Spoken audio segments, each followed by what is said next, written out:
Looks like the gang's all here! Yep, all ready. How about you two? Green and good to go? Paimon's ready! Great, let's get rolling then. Great. Well, first things first. Wait. Someone's here. We heard your footsteps. Although... You've been here for a while now. I take it you followed the Traveler, but I don't sense any ill intent in you. Come on.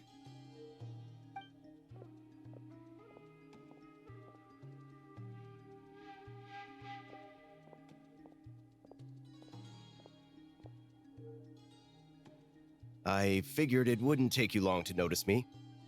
I come bearing news from my lady, the Knave. Dottore went through the motions of returning to Snezhnaya, but it was obviously a facade. However, he has not returned to the Kuvaki Experimental Design Bureau, nor has he made an appearance in Nasha Town. Well, in that case, he'll be in his lab way up north.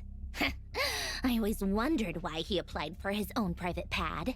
He was planning this all along. Tell them that Sandrone and I will go on ahead. If they still intend to pursue this matter, they should meet us at the research center in the northern tip of Nod Krai. Nice of Columbina's two best friends to think of us. We appreciate the heads up. Our sincere thanks to the Fatui for your aid. Lady Damselette may have left our organization, but at least some of her colleagues remain genuinely concerned for her well-being. Not to mention that the doctor's increasingly cryptic conduct gives us great cause for alarm. We have crossed swords many times before, but it's not personal. We're just on different sides. We don't lack humanity. And so, as fellow friends of Lady Damselette, it's only right that you should be in the know about this. Arlecchino's situational awareness has saved us a lot of trouble. I'll leave the map here with you. If you do decide to head to the research center, please proceed with caution. And remember, at least while you're in Nod Krai, Lady Arlecchino's subordinates are your comrades if you want them to be. This is very accommodating of you. We can't thank you enough. Just doing my duty. I shall take my leave now. If you need us, you'll find us at the Experimental Design Bureau.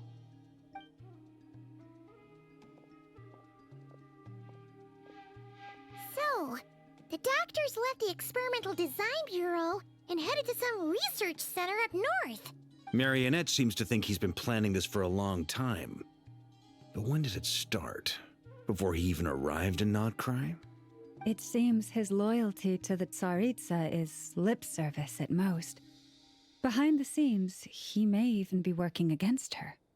Whatever his motives, we know that he's decisive and incredibly ruthless. Facing him unprepared would be a recipe for disaster. At this stage, it's difficult to predict his next steps.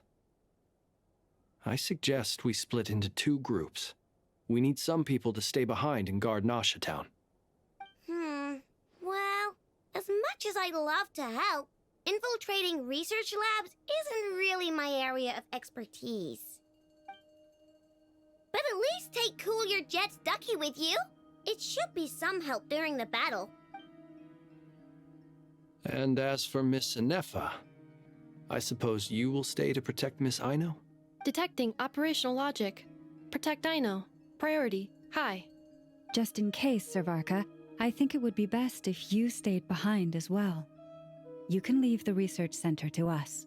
I mean, I would have said the Knight of Berea should probably be out on the front line, but okay, fine. Leave Nasha Town to me. Be careful out there, okay? If things get out of hand, fall back right away. Yehodo will be on hand to assist you. In my absence, she can handle any intel gathering work. You got it, boss. You guys make sure to get back here in one piece, all right? We will. Things are moving fast. We'd better head off soon if we hope to keep pace. So, it's infiltrate a secret research facility, or... Yeah, all right. Paimon will help out here instead. Sounds like it's gonna be a pretty intense fight.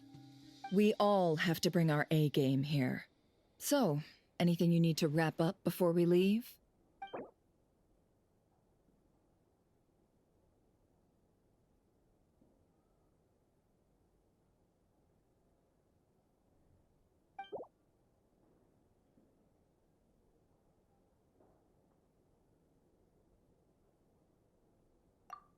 You'd better get going.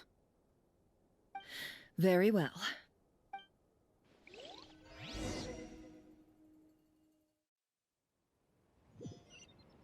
All these not. If you try to hold them back, you'll be swept away by their unstoppable force. And if you try to ignore them entirely, you'll end up tearing yourself to pieces.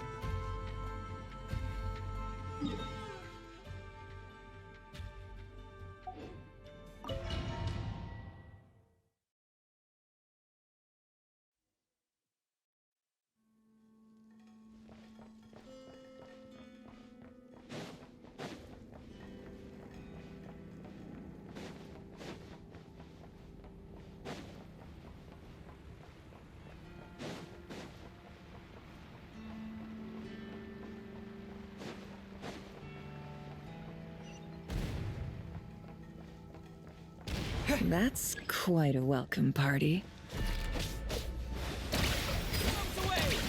Observe, be silent.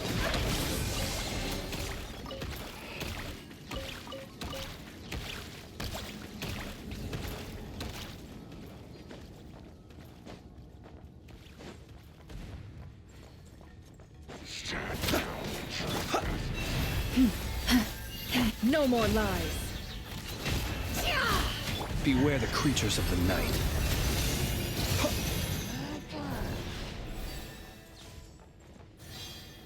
Get back! I said get back! Do you hear me? Why isn't it working? No! Don't come any closer! Don't!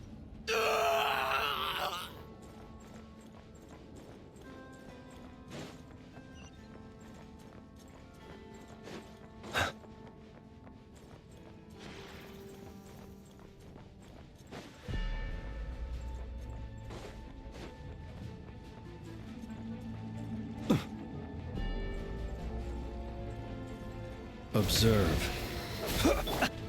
By the frost moon of old. It all adds up. You poor soul. May your spirits find peace. Grab that key on the ground. We'll probably need it at some point.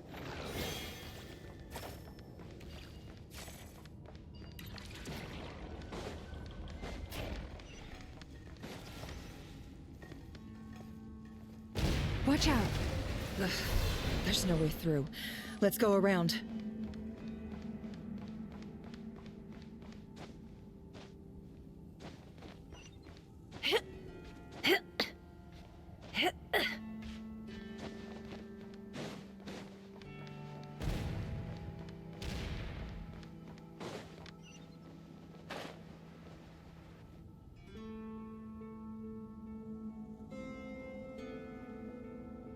What the? Trespassers? Here? What's wrong with you people? We're looking for the doctor, and we understand he might be here. I see you're fleeing the facility. You looking to settle a score with the doctor? Good luck with that. I don't think you have many chances left. Perhaps. But you might have a chance to live if you start talking. 2 other Harbingers had the same idea as you. They're already inside. But what good is it gonna do? The doctor wouldn't do something like this unprepared. Seems to me that you're not too thrilled about being his subordinate. Also, is it just me, or do I sense monsters nearby? If you'd prefer their company to ours, that can easily be arranged. We need to know what the doctor is up to. Please, if you know anything at all, tell me. This is about more than us versus the doctor. His actions could have consequences for all of Nod Krai, and perhaps even your homeland, Snezhnaya.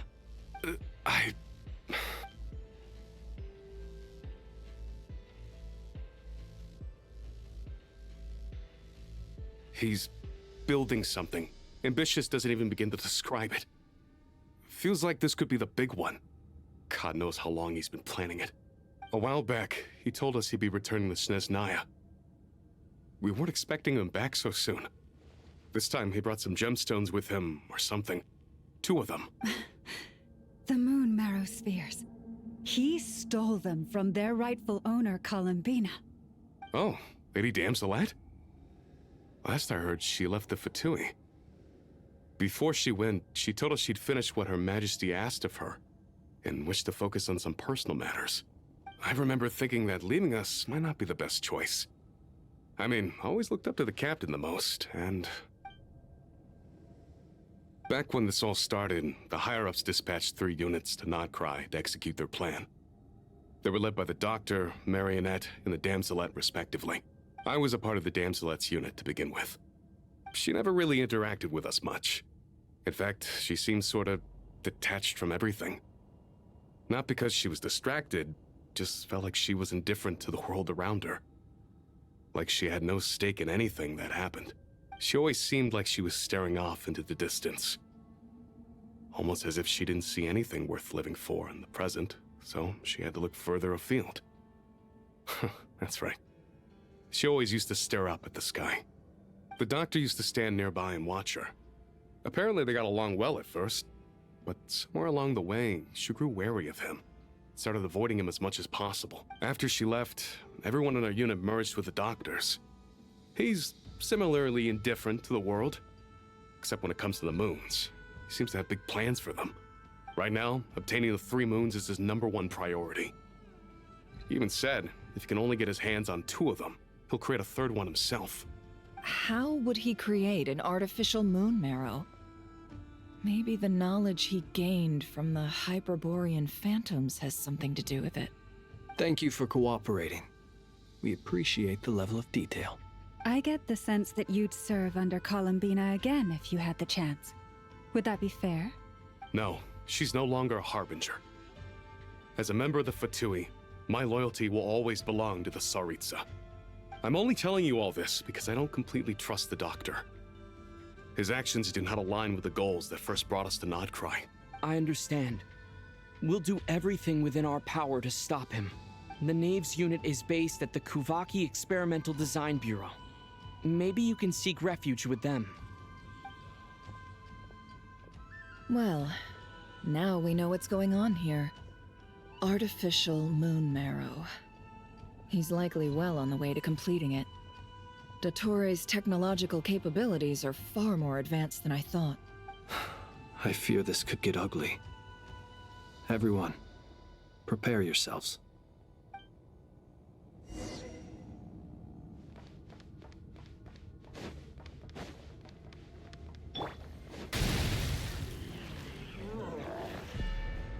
Go!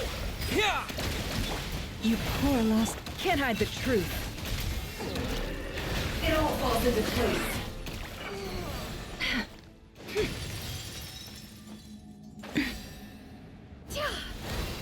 With one heart, we pray. Seek within. No more lies. It all adds up. Go! Close your eyes. Observe. Night falls. Yeah.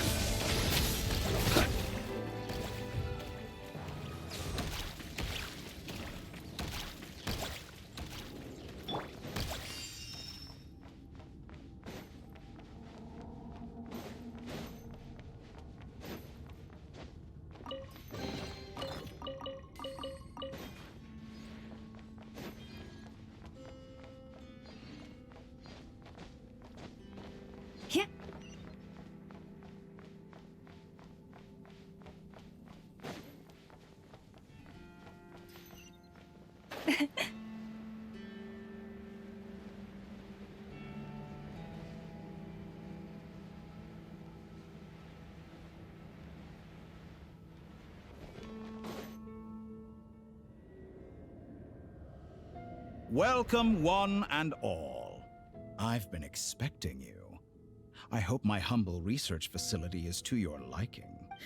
Yeah, we really appreciated fighting our way in through a horde of monsters. The gall.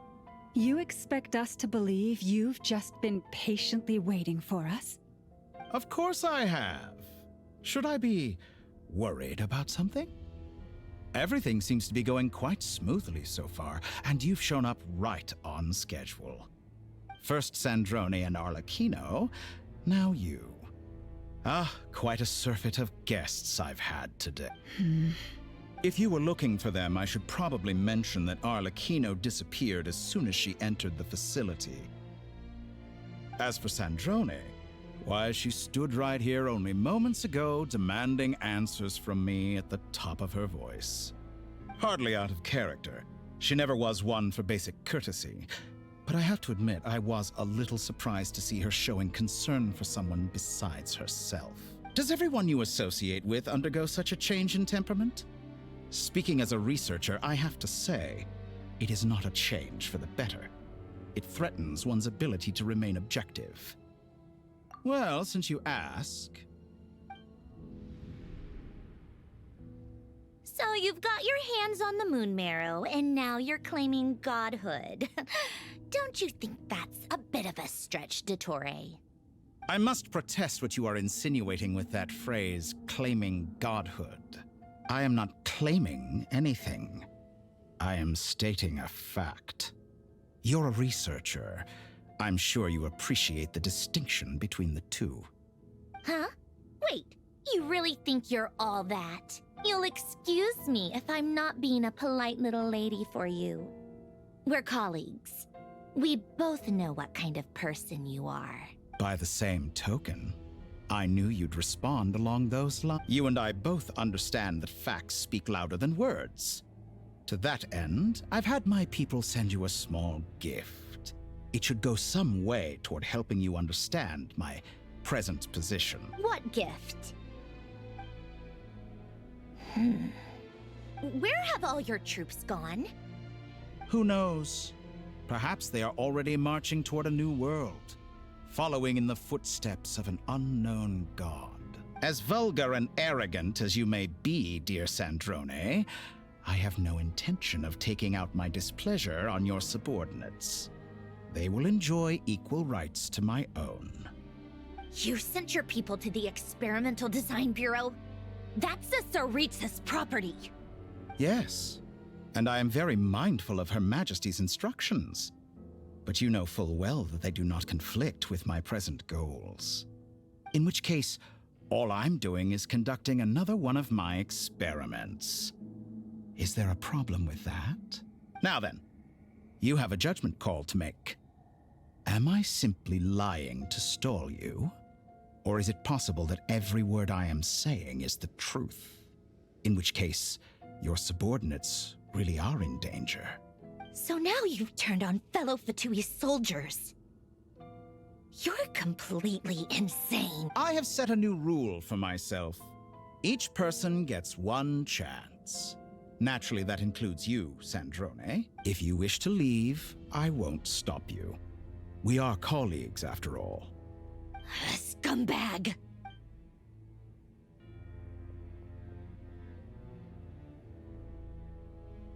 Still, I hadn't counted on Sandrone sparing any thought for the people of this world. Shame. I always found her self-centeredness to be one of her few better qualities. How can she ever hope to achieve greatness when she's so obsessed with protecting her little design bureau? It's more than a little disingenuous to speak of achieving greatness while taking hostages. Or does honor no longer mean anything to you? Honor? I have the marrow of 2 moons in my possession and will soon complete the construction of a 3rd. I will be the god of a new world. And you speak to me of honor? How charmingly naive. Those are sacred relics. You do not deserve them. In my view, many in this world do not deserve to be alive. And yet, I mercifully permit them to go on living, do I not? You'll come to regret your actions. Will I now? Let's see if you can make me.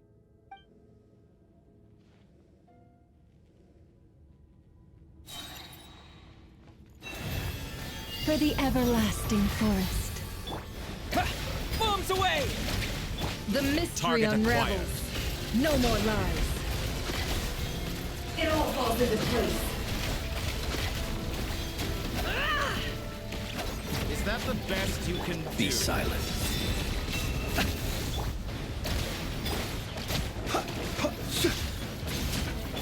Forest, protect. It all adds up. Can't hide the all truth. it takes to tire? Time to go clean. The deception ends here. With one heart, we pray. It all adds up. Your actions betray your fear of me. Arlecchino! Thanks for the assistance. Arlecchino. They see you as an ally. What a farce. You're clearly here to destroy my research, not me. I'd say your research is more valuable than you. Am I wrong?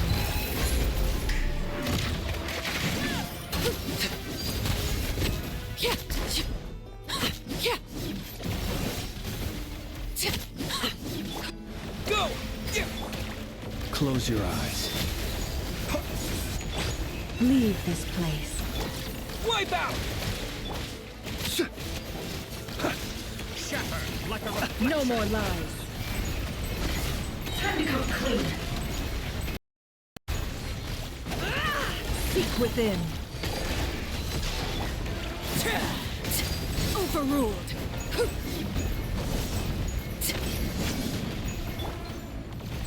You poor lost lamb. Observe. Be silent.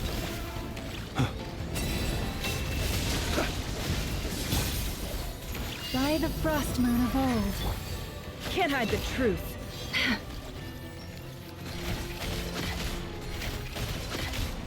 Let's see what you're made of. Playtime's over. The real experiment This is where you fall. Transfixed. Close your eyes.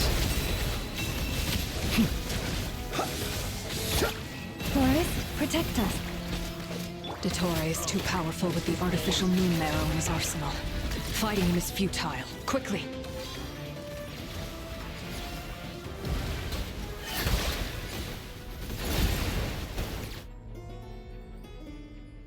Let's go. I've always thought it is wiser to flee than surrender.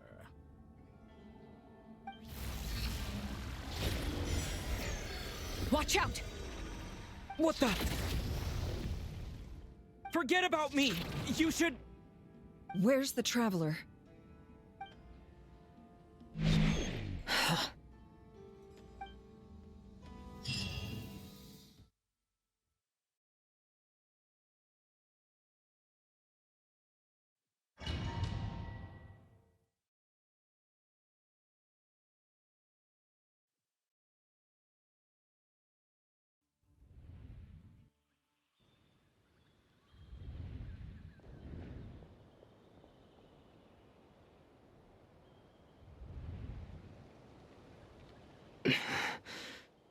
What just happened? Nasha Town?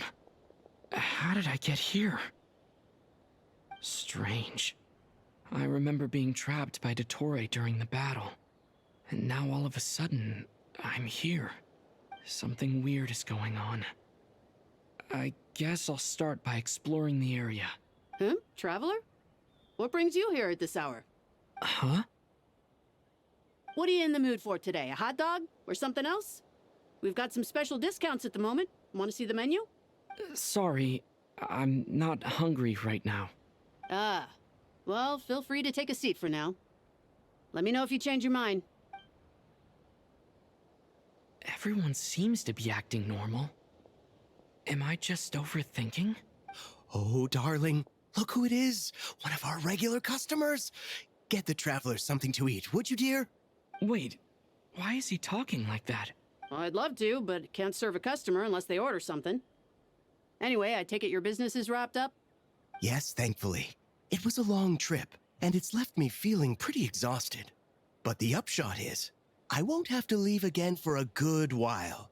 We can have some quality time to ourselves. Wait, these two are a couple? I see some kids around too. I didn't know they had a family. Hey there! I haven't seen you in ages! What's keeping you so busy? I've been looking forward to playing with you again. You forgot already? You're silly. Daddy brought you over to our house recently. We had some snacks together. What is she talking about? We've had a lot of customers over the last few days. so we've been real busy. And like my mom always says, some people are more than just customers. They're friends. Oh, another customer's arrived. I better go see what they want. This is all wrong. I never once heard the owner of this restaurant talk about their family. It certainly isn't a family-run business. And that child? I don't recognize her at all. Could this be a false memory? Very good. I knew you had it in you. Aren't you going to try the house special? When did he show up? No. None of this is real. You don't seem to like it here. That's fine. We can change venues.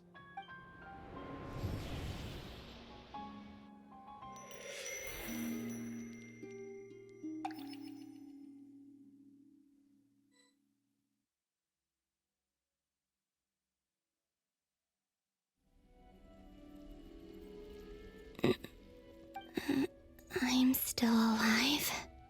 Where is this place? It took all my strength to open the moon gate, and then I leapt into it. So this is the moon's reflection? The mysterious realm beyond the gate?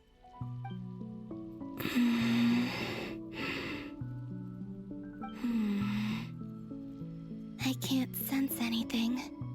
I guess I could try opening the gate once more.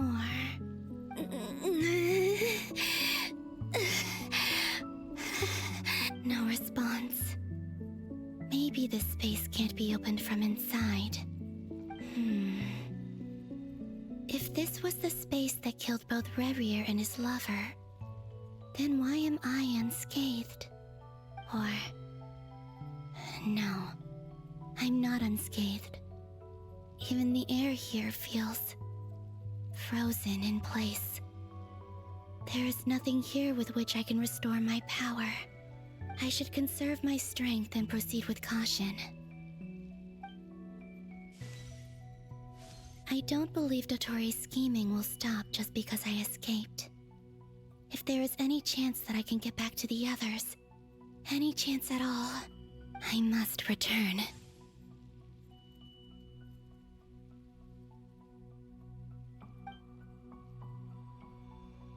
Emptiness, silence. What is this place? Or maybe the real question is, what is it for? What's this? Looks like it responds to my power.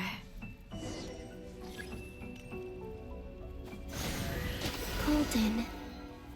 Like Kuvaki. Is it some sort of guide? And why does it feel so familiar? I might as well follow it.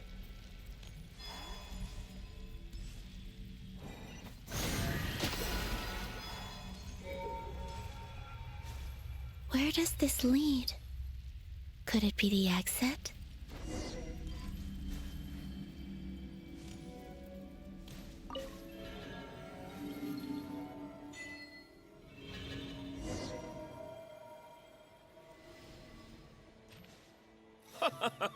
Welcome home, Moon Goddess. Is this Nasha Town? But isn't Moon Prayer Night over already?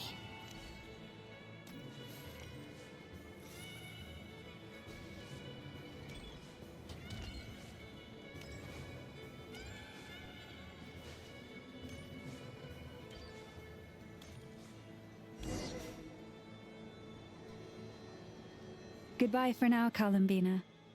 I hope you have a wonderful night. I will.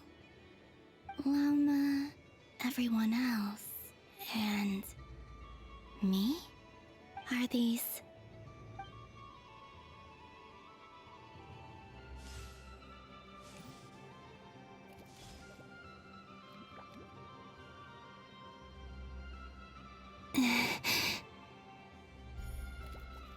I can't touch them. It's as if we're separated by some impenetrable power.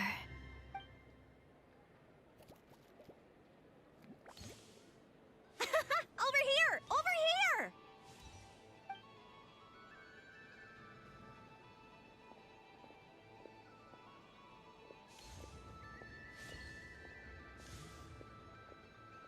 But the people in these memories pass right through me. Just like when I disappeared. If only I had known what would come to pass after that. Even so, I should still take a look around. Just being back here. It gives me the strength to keep going.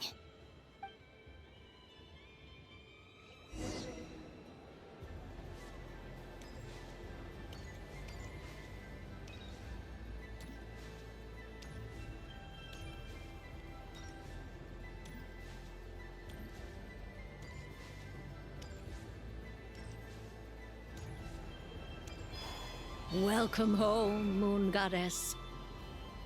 Oh, you're the genuine article. Alice was right.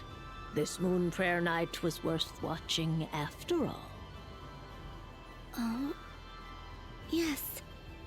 That was the fortune-telling stall run by Barbeloth from the Hexen Circle.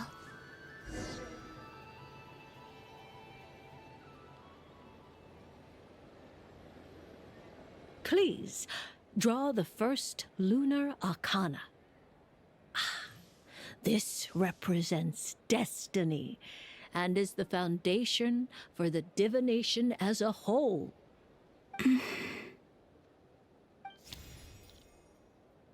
My destiny. I believe the card I drew was the moon. Now that I think about it, Barbeloth's divination was absolutely right. It's almost time to draw the last card. The one that represents the future.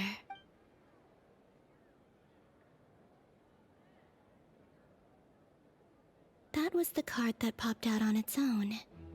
From here, I think.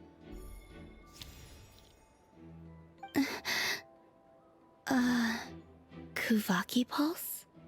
What? Fascinating. I've never encountered this before in my role as a diviner. What's going on? Did that card leave the deck? Because of my influence? All I did was try to touch it, and then... Maybe this memory space is not untouchable after all. Are there weak points in the barrier? Or... is it possible that there's more to this space than my memories alone? This card is death. I need to get to the bottom of this. I'll try touching something else.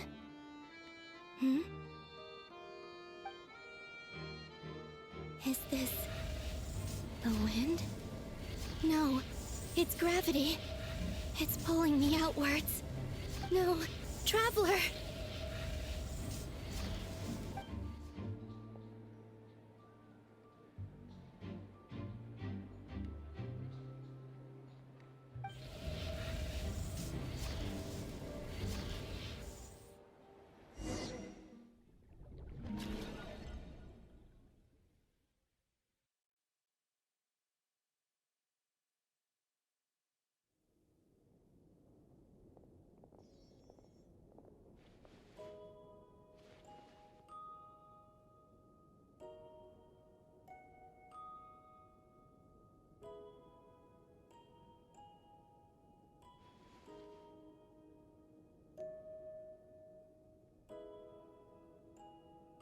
Paimon, listen to me.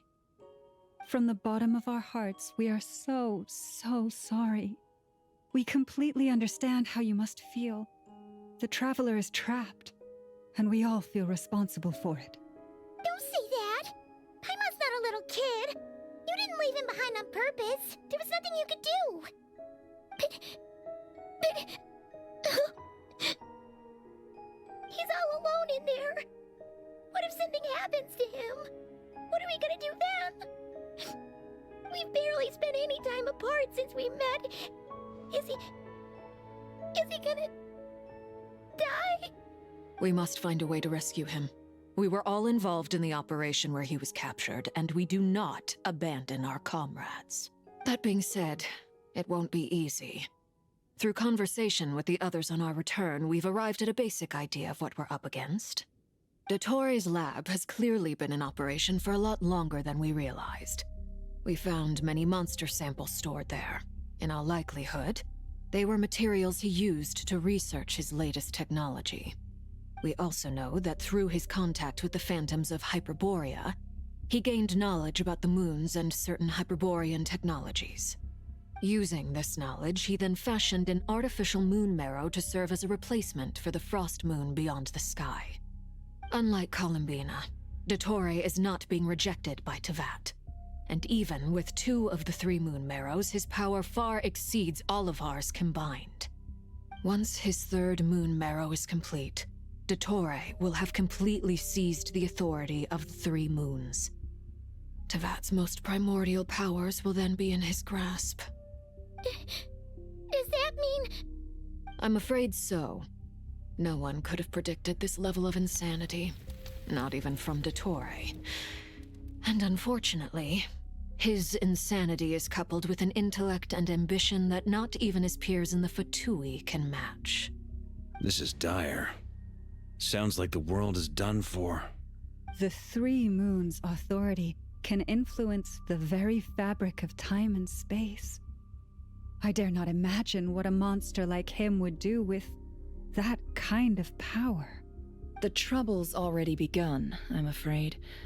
On our way back, we discovered that part of Nod Krai is being enveloped by an unknown energy.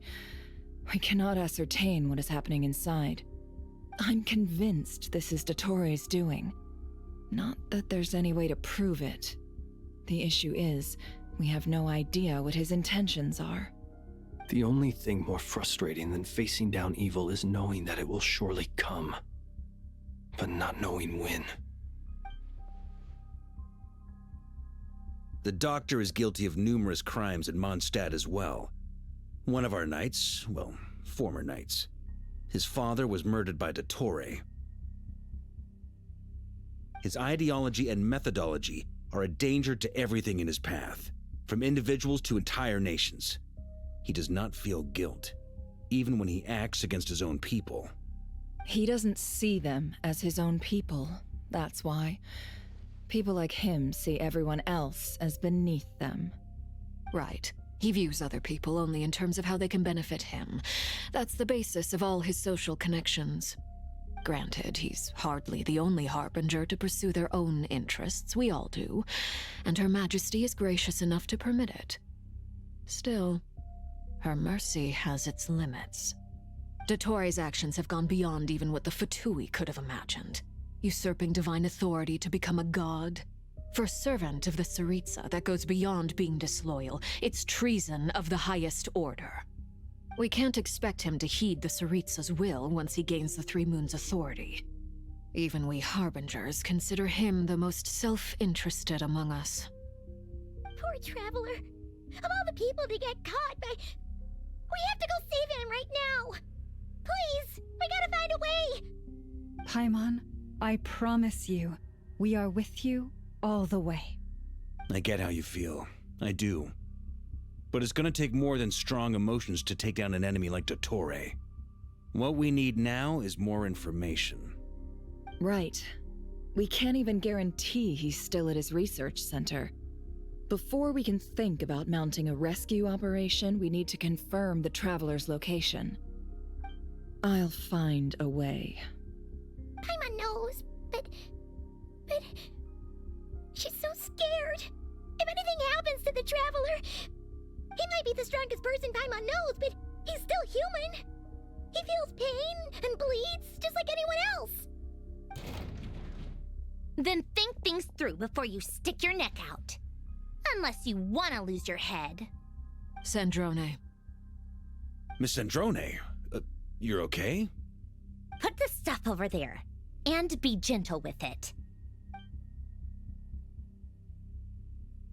Am I okay? As As you can see, I've had to move my whole livelihood out of the Experimental Design Bureau. It's been swallowed up by Dottores' energy field. If I'd left it any longer, I probably would have gotten stuck there. Ugh, Dottore always goes a little loco when he finds a shiny new toy. Not that he'd ever admit that. But this time, he's gone full psycho.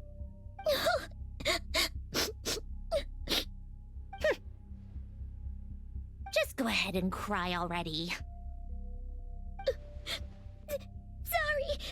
Paimon's not trying to make a scene. It's just, she can't. Oh, Paimon. Let it all out. There's no shame in it. When you're overwhelmed by fear and despair, crying can help get it out of your system. You'll feel better for it. Okay then, while the baby of the group is having a moment, how about the grown-ups get to work? Give me your hand. You've made a discovery? Polonia, scan.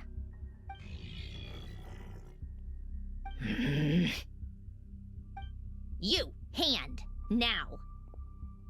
Oh, I thought you'd never ask, my lady.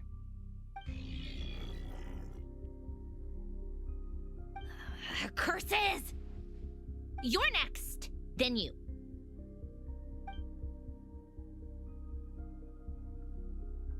Dottore, you son of a... He's done something to us! Everyone who entered his research center has been implanted with some sort of curse.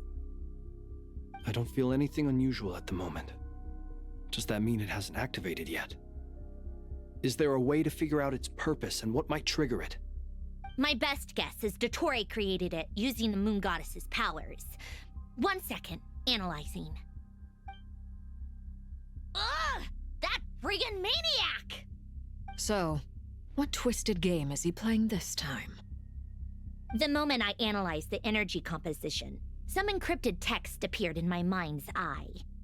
And when I deciphered it according to the Fatui standard encryption protocol, I got the following message.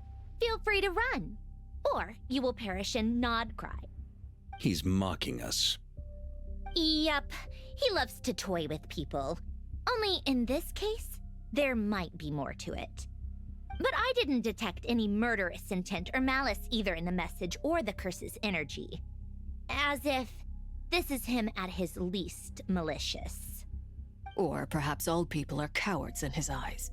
Maybe he thinks the threat alone will be effective. What a despicable person. And he has the Traveler in his grasp. If I may, as unhinged as Dottore may be, he has always exercised great patience with the objects of his interest. I remember a comment he made when we first arrived in Nod Krai. He said, "This world is, on the whole, an exceedingly dull place. But at least there are a few intriguing features, such as the gods, or the Traveler. Presumably, they interest him because they're unknown quantities. He wants to understand as much as he can about them." Agreed. The Traveler is Tevat's fourth descender. All Harbingers are aware of this. Since Dottore took such pains to capture the Traveler, he is unlikely to kill him right away. Okay, but we still have to do that rescue operation. Of course. I also think we need to read between the lines with Dottore's message. If he's encouraging us to run, that means we mustn't leave Nod Krai under any circumstances. My guess is, his curse will only trigger if we leave.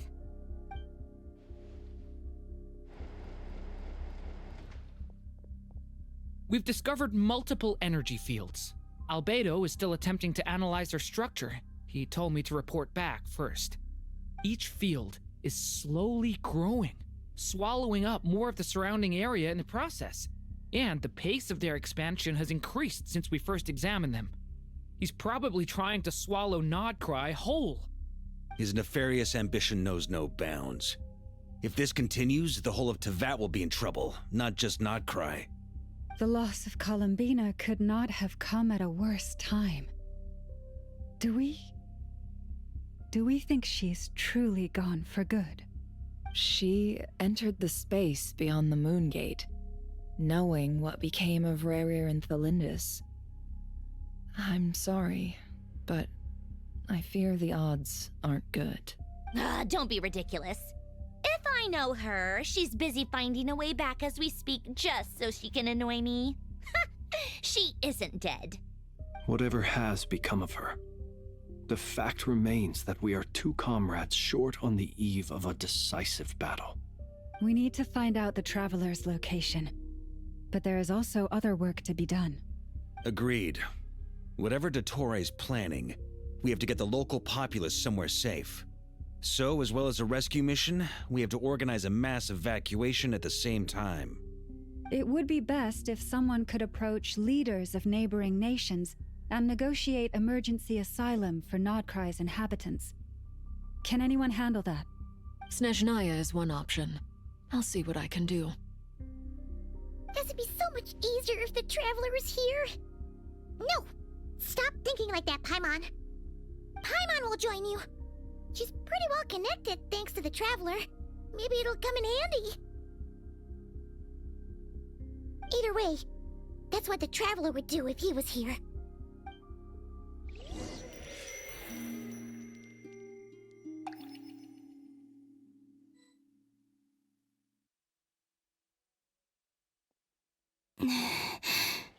Back here again.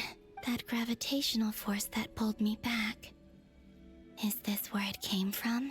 When I saw that memory of Moon Prayer Night, I think I influenced reality. Was it just a coincidence? Or if only I could have sent the others some kind of warning on Moon Prayer Night. Maybe we could have stopped Dottore. I feel so heavy. Does entering that space consume a lot of energy?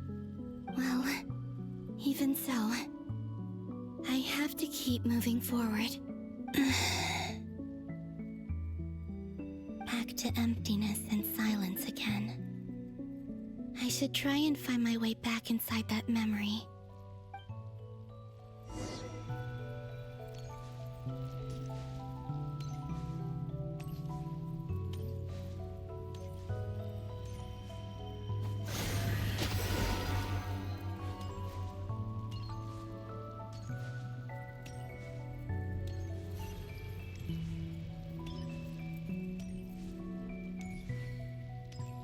The entrance from last time isn't showing up.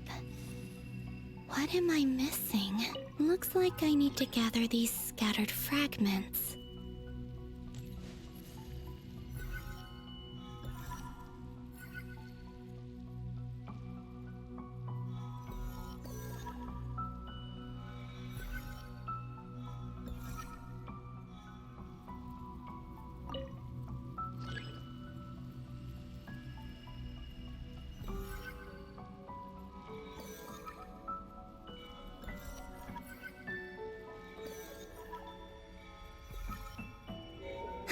It worked!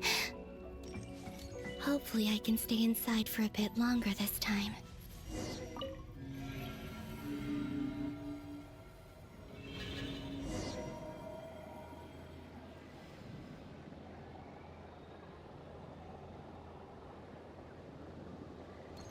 Ad Astra Abyssosk. Welcome to the Adventurers Guild. What? This doesn't look like Moon Prayer Night.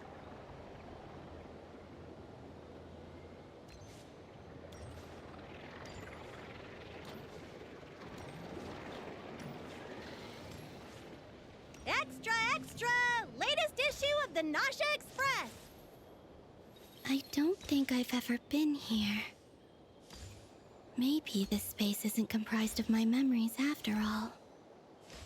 There aren't any festive decorations around. Is this Nasha Town after Moon Prayer Night ended? Did Dottore's plan not affect the town? Or is no one aware of what happened because he used the Three Moons' authority? Let me see if I can influence anyone else.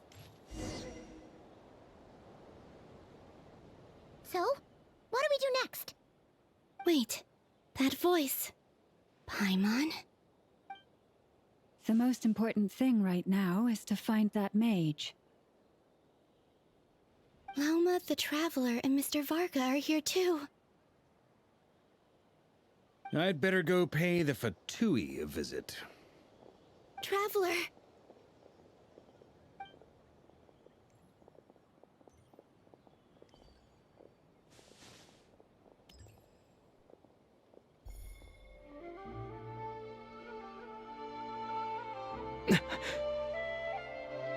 Columbina? I made contact. It's me, Columbina. Huh?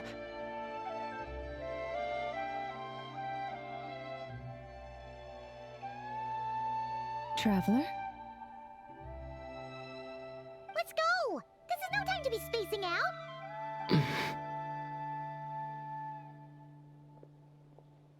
Huh? Wait a moment. This has happened before. This is what happened when I disappeared. I stood right over there, thinking that no one would ever find me again. It was only when he called my name that I decided to follow them. But did he turn around because he sensed my touch just now? Is it really possible that from in here, I can change the past? If I keep following them, maybe... Huh? It's that gravity again.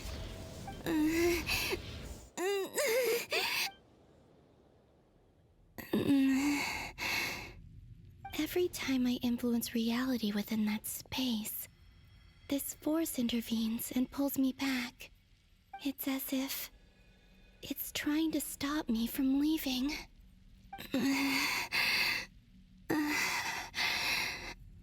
I'm getting weaker and weaker. I'll just have to try another approach next time. Come on, Columbina. Keep going. You have to tell everyone what happened.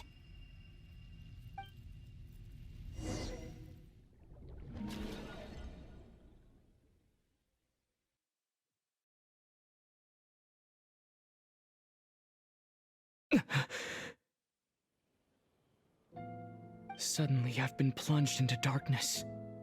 Alone. It feels strange. As if something has grabbed hold of me. Is Toray now powerful enough to interfere with space itself? Look at you, standing so still in total silence. I almost didn't recognize you. Hello there, traveler. He seems to be in a good mood. Wait, what's that behind him? Ah, so you noticed. This is the completed Trilune. 2 primordial moon marrows and 1 artificial specimen. You are wary of it. Good. Maintain that reverence. You performed well in that recent battle. Brave and reckless as always. Courage is the sign of a true hero, and impulsiveness is the hallmark of those who strive to advance. I say this not to belittle you. Most creatures are far more timid by comparison. 3 moon marrows? Does that mean the artificial one is now complete too? Well spotted. What do you think?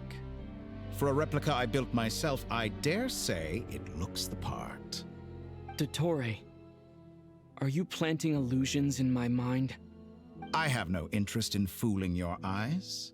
On the contrary, I hope to show you the true essence of all that you see before you. Is this not a beautiful city? People live in peace and find joy in their work. The streets are safe. People can even leave their doors unlocked at night. You might say it is the Elysium everyone dreams of. All available data indicates your values and worldview conform with the mainstream. This kind of society should be quite to your taste. False beauty is deceitful. Lies are to no one's taste.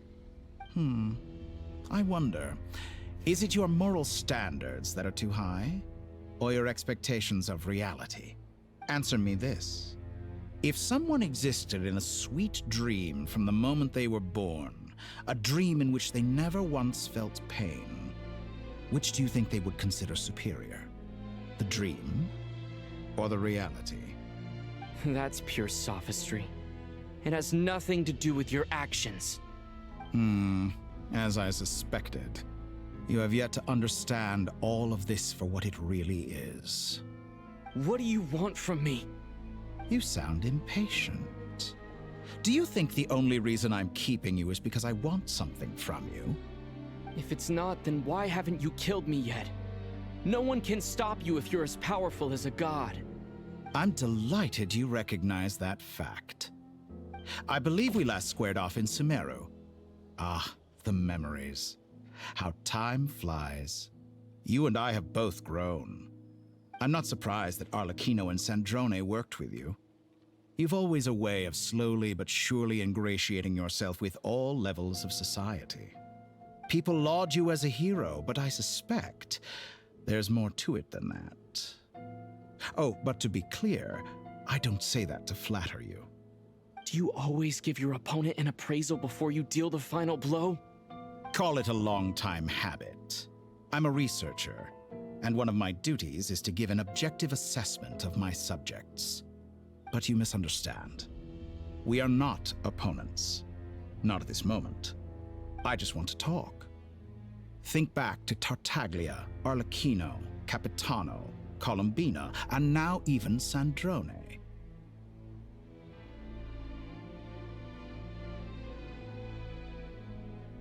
You've worked with each of them in the past. I believe you can work with me as well. What makes you so sure? Well, why not? Should the good associate only with the good and the bad befriend only the bad? I like to think we could have a more mature relationship than that. Surely you don't think all your relationships are grounded in friendship or shared ideals? People come together because it benefits them to do so. If you think of the people you admire, you must surely admit that they have provided some benefit to you. Morality, ambition, dreams. People have plenty of words to embellish the nature of their relationships. But once you break free from those ethical frameworks, you will see that the only thing connecting the two of you is mutual benefit. And that is what I'd like to talk to you about. We're finally getting into it. He's probably been planning to kidnap me for a long time now. But for what exactly? He has the authority of all three moons. I won't be able to gain the upper hand in a fight.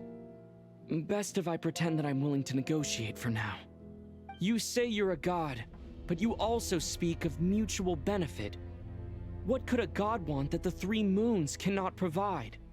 Excellent question. But before I answer, I would ask you the same thing. Gaining Columbina's allegiance was a rare and extraordinary feat. But the Moon Marrows are now in my hands, and I have the edge over her. For this artificial moon is not being rejected by Tevat. Her identity and lineage may have been a thing of glory in the old world, but they were also shackles that prevented her from ever integrating into Tevat. I, on the other hand, you may view me as a thief, but I have overcome that limitation. So what is it that the Three Moons cannot grant you? What stops you from negotiating with me to get what you want? I don't make deals with lying psychopaths.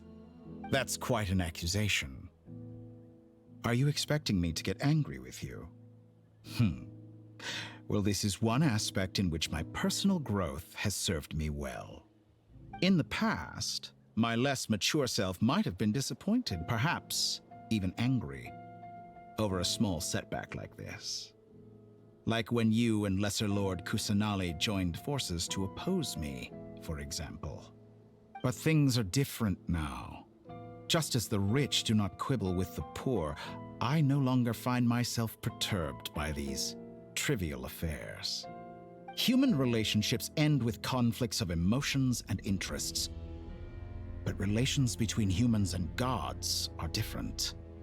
And ours is even more unique.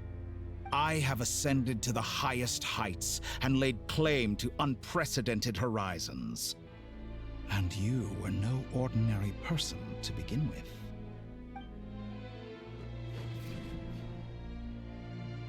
Allow me to show you the world, Descender.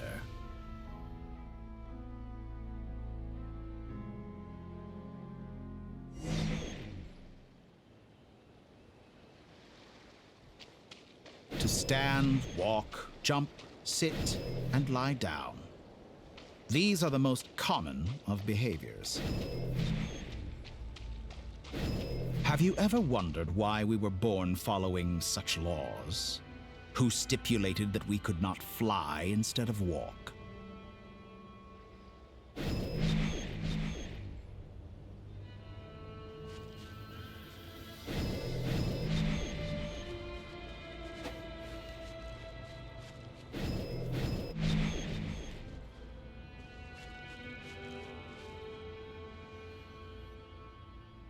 Someone of your talent and experience must surely know of the 4 great rulers who serve the heavenly principles.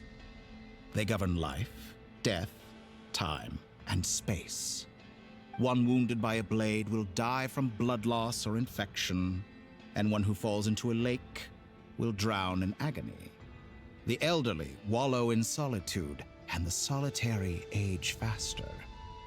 Eventually, new life is born, only to embark on the same path of suffering.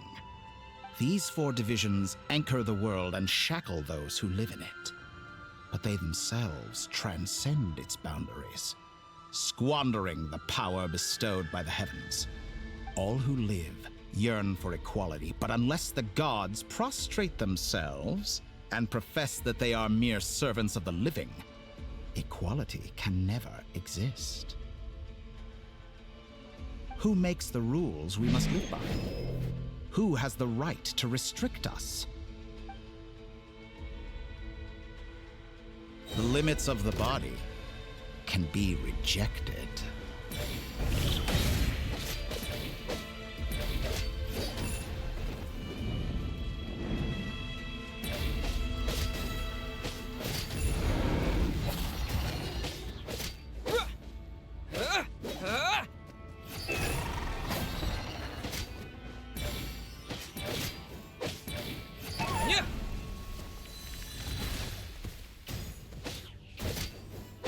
How does it feel to be among those with absolute power?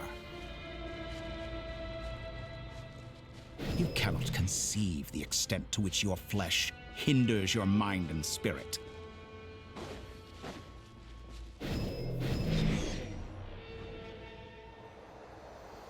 Only by discarding our useless, primitive eyes can we perceive a new world.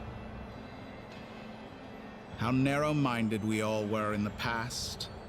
Why should the final answer of the world not be the power that predates those of life, death, time, and space?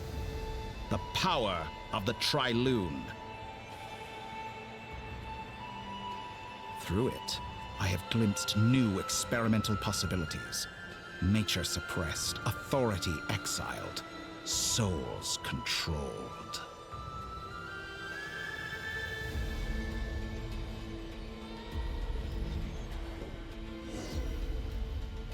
You know, I heard recently that a group of critics reviewed countless stories and drew an interesting conclusion. They found that it is more often than not the villains who strive tirelessly to push the boundaries of progress. In fact, long before this, someone voiced a similar idea in an academia editorial.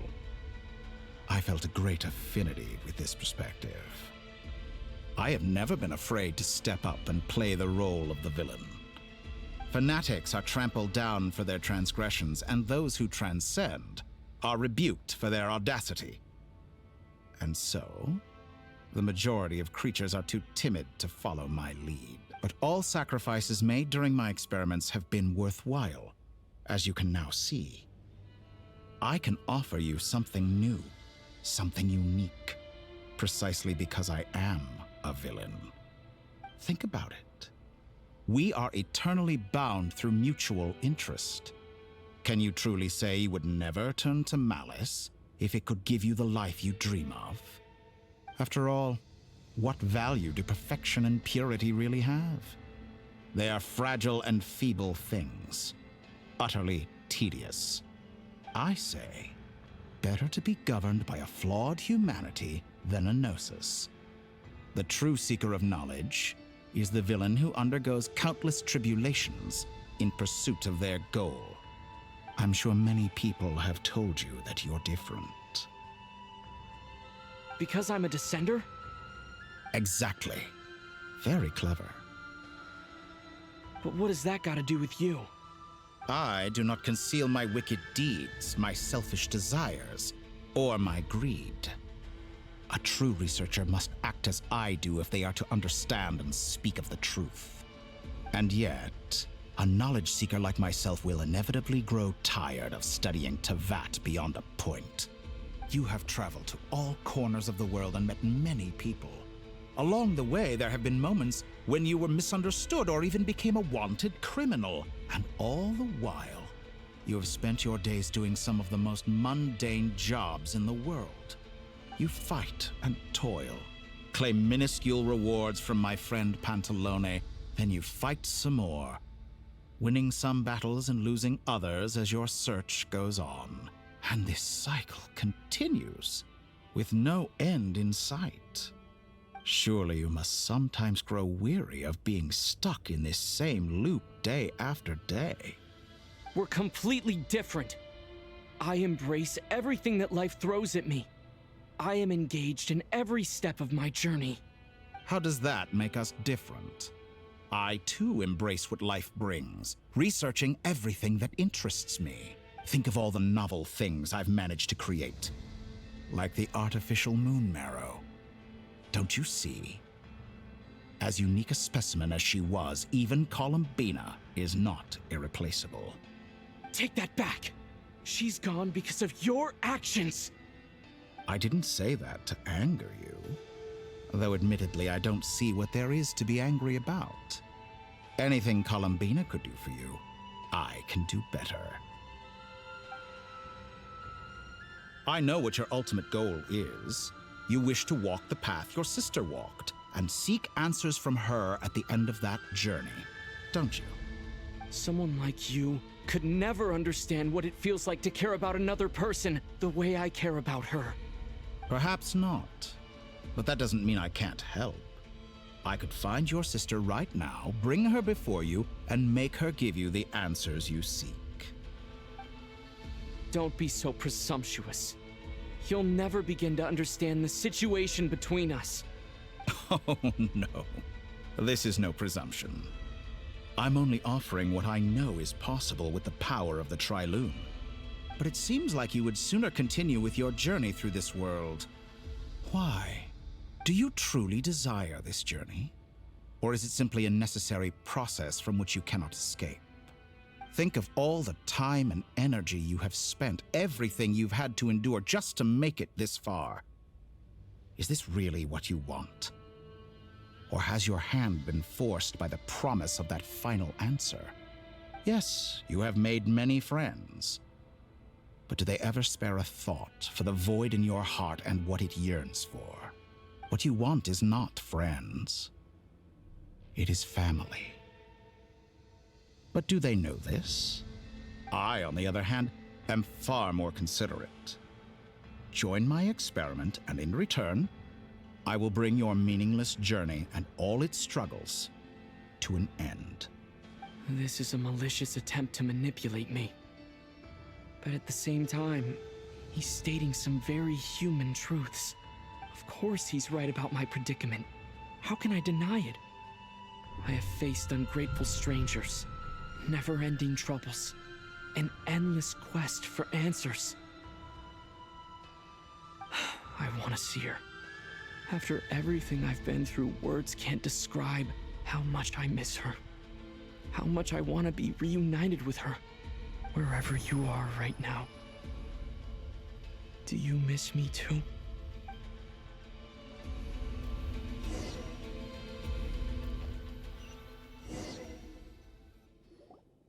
All right, everyone. Our next mission is clear. We need to contact all the major organizations, explain the situation to the public, and then begin the evacuation.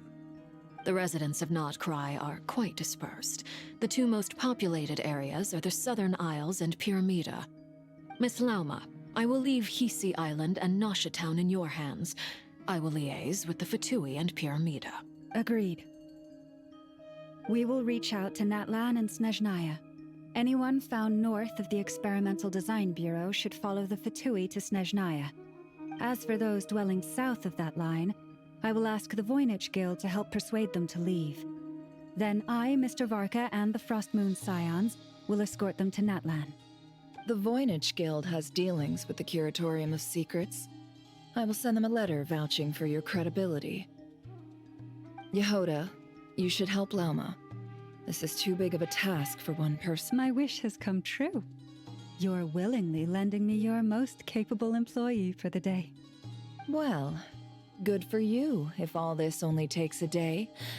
Of course, if it takes any longer, I'll be charging a fee.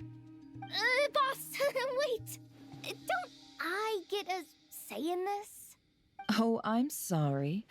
Something to add, Yehoda? Well, no one's more important to me than you, boss. And remember how Lauma healed your eyes after that big battle? I think that's worth at least 2 or 3 days' work for the Frost Moon Scions.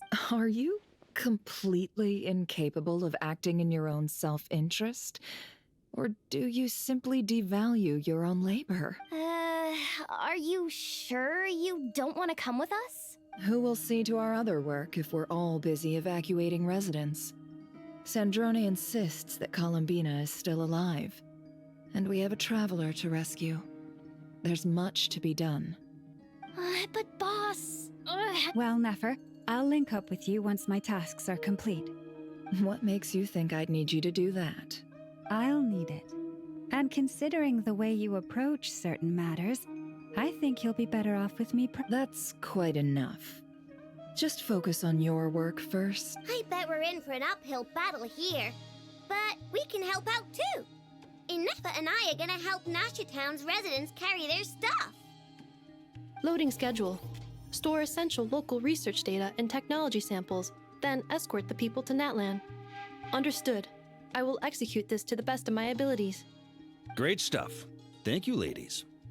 I've contacted the Lightkeepers. A colleague of mine will join us shortly. I will persuade them to conduct a thorough search of the region to ensure that... As for me, I guess I'll be making an early return to Sumeru.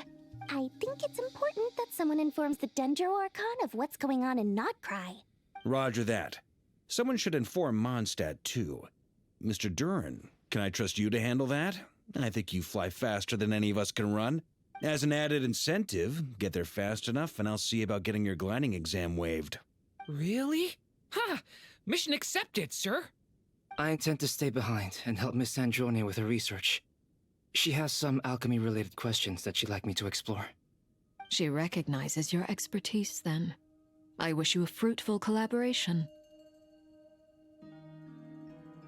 Thank you. In truth, I was surprised to hear her express an interest in subject matter outside of machines. I believe she has been investigating some Fontanian technology recently. She made a point of bringing the relevant materials with her when she left the Experimental Design Bureau. She's sorting through everything in her room as we speak. I should mention that we have one other friend who isn't present. He hasn't made his position in all of this clear. But if we know anything about him, he's likely investigating on his own. Paimon's been very quiet today. But I know how close she and the Traveler are with the Natlanese. She should come with us to the border. Okay. Paimon will do her best. Make sure to heed Sandrone's warning. Many of us have been cursed by Dottore. As such, under no circumstances should anyone cross national borders. Remain within Nod Krai. That aside, personally, I have faith in Columbina. Things look grim, sure, but who knows how it'll play out. Same goes for rescuing the Traveler. Both of them are important allies and friends. We'll be counting on you to gather intel on them, Miss Nefer. Oh, wonderful. You're all here.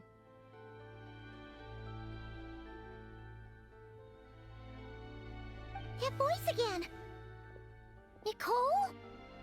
Whoa, that was loud. And it came out of nowhere. So mysterious. Sorry, this is the only way I can speak to you all right now. Please accept my apology. Anyway, time is short. I'll cut to the chase. We're still facing quite a catastrophe here at the world's borders. Alice has roped in every Hexenzirkel member she can get a hold of. Except for me. She told me I had to come and help you all out as a matter of urgency. I quote, "You love talking, don't you? Well, now it's finally your time to shine. Take these. Make sure the whole party gets one each. You'll be in charge of making sure everyone stays connected." Huh? Is this a Dodo communication device? Scanning. Unknown device. Analyzing. Unknown device. Conclusion. Cute. Affirmative. It is cute and good. I believe that I quite like it. This is no ordinary Dodo communication device. It's my very own special modified version, specifically... sorry. I almost went off on another tangent there. Anyway, help yourselves. It will allow us to communicate over long distances within Nod Krai. No more worrying about shuttling messages back and forth. What astounding technology. Am I right in assuming that it relies on your personal abilities to function, Miss Nicole? Yes, exactly. Right on cue, Albedo. I'd love to brag to you all about how it all works. But no, next time. Anyway, I'll be right with you all, serving as a communication hub. That's all from me. Head off as soon as you're ready. I'll be staying here to keep watch, and I'll be sending you my blessings.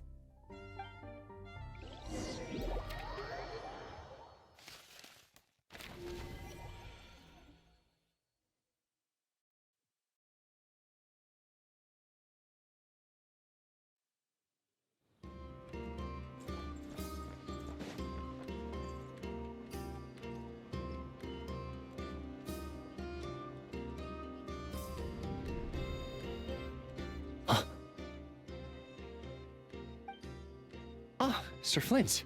Perfect timing. I just arrived myself. You are most considerate, Master Ilua. But in fact, I know you have been sitting here for quite some time. If you saw me, why didn't you say something? I was curious to see how long you could sit still for. Also, shouldn't you have managed to sense me approaching? That would be a first. You always seem to appear out of thin air without making a peep. Also, how many times do I have to tell you not to address me as master? I don't qualify. I beg to differ. Why should a young man so well versed in social graces as yourself not be worthy of that title?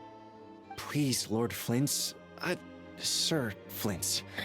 I'm begging you, don't flatter me into complacency like you do with everyone else. You understand me better than most. My newest acquaintances tell me I love complimenting others. What do you think? I think they don't understand why you do it. You just love puffing people up till they're a big, happy ball of hot air that floats away into the sky. In all sincerity, I can only hope that they bring good tidings when they come back down to Earth. Is the situation that bad? We just held a strategy meeting. Let me fill you in.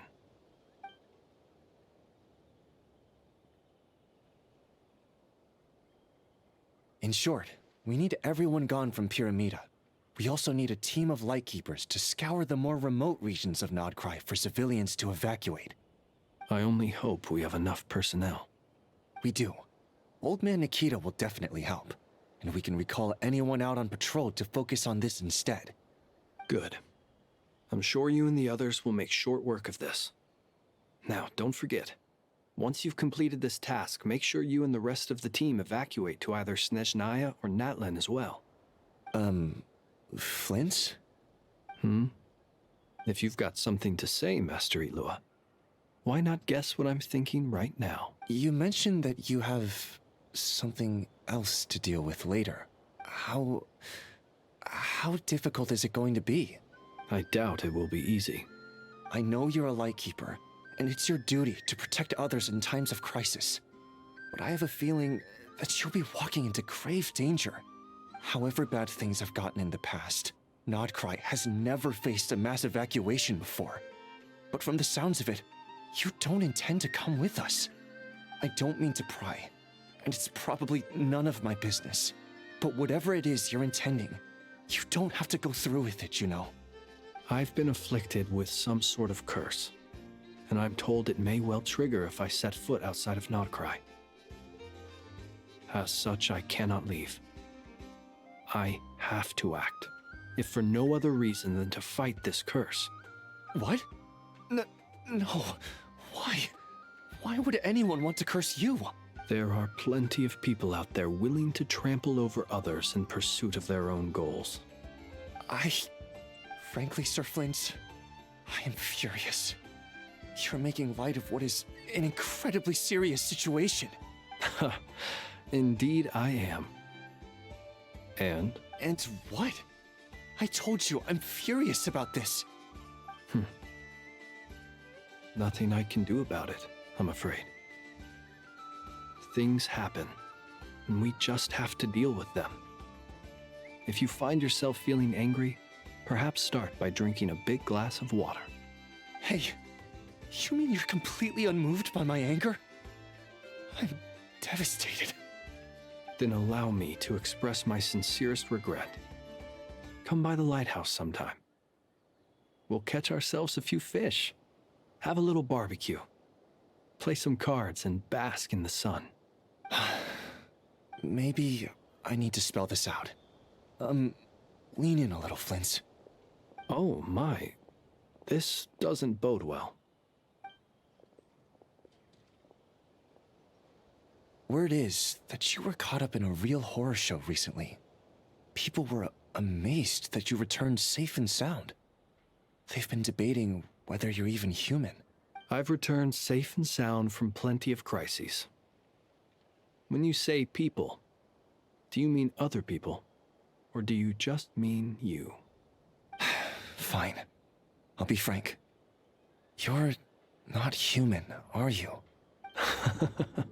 Heavens. Now that's a horrifying thought.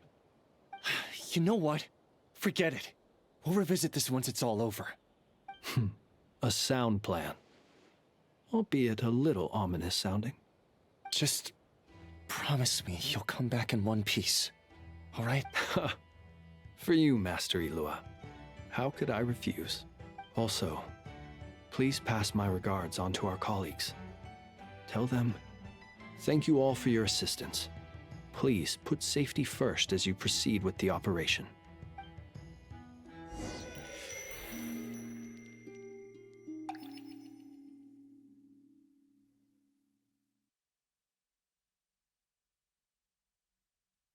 I have to keep searching for a path toward reality.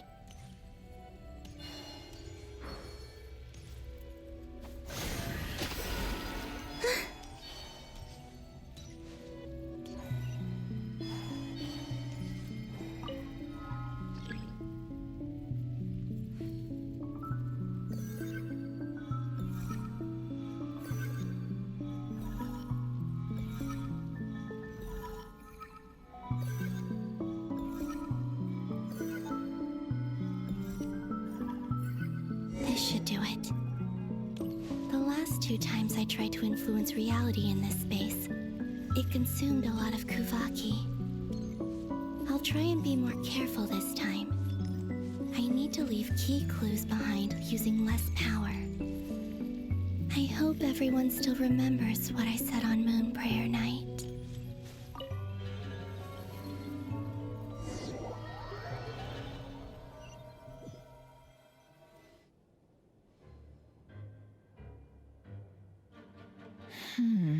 Nothing here either. Flint's? Ah, Miss Nefer. What are you doing here? I just spoke with Itlua about arrangements for the search and came for a walk nearby. As for you, why would... It appears we think along similar lines. And neither of us likes to accept things at face value. As well as figuring out how to gather intel on the Traveler, I wanted to confirm some of my own suspicions. Also, we'll need to bring a lot of force to bear against Ettore, even if we're only looking to rescue the Traveler. We can't leave anything to chance. You don't think Columbina perished either, do you? I'm merely considering the possibility that she survived, just as you are. How much can we really know about a deity like her anyway? Do you remember what she said on Moon Prayer Night? About using moonlight to send messages to us? Of course. I think that's why we're both here. Where have you checked so far?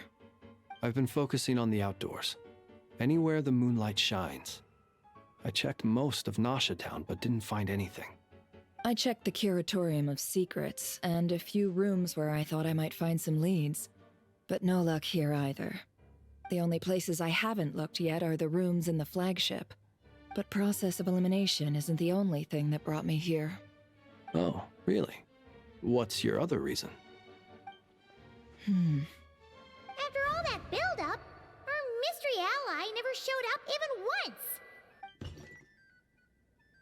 Huh?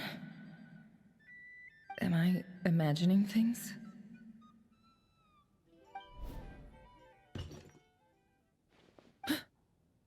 Come on, let's see what's going on. Oh no. I knocked over a vase as soon as I came in. It must have been caused by a Kuvaki fluctuation when I entered the space.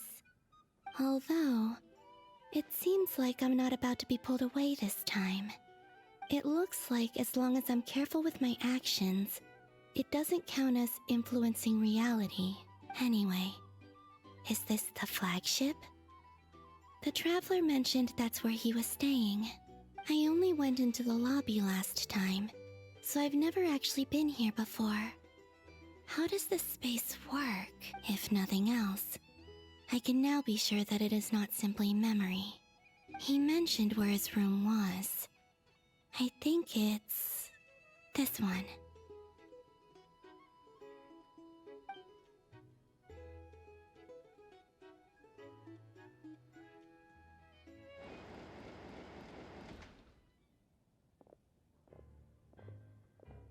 The door is closed. But if this is anything like when I disappeared, then maybe...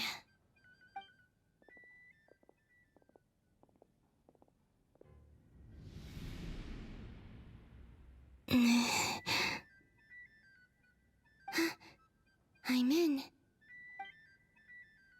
He and Paimon aren't here at the moment. I hope he's okay. I wonder what happened to him after that battle with Ettore. Best not to dwell on that for now. I need to try and leave them some clues.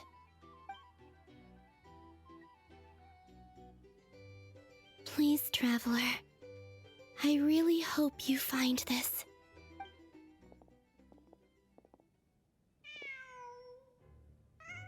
Huh. Just a cat.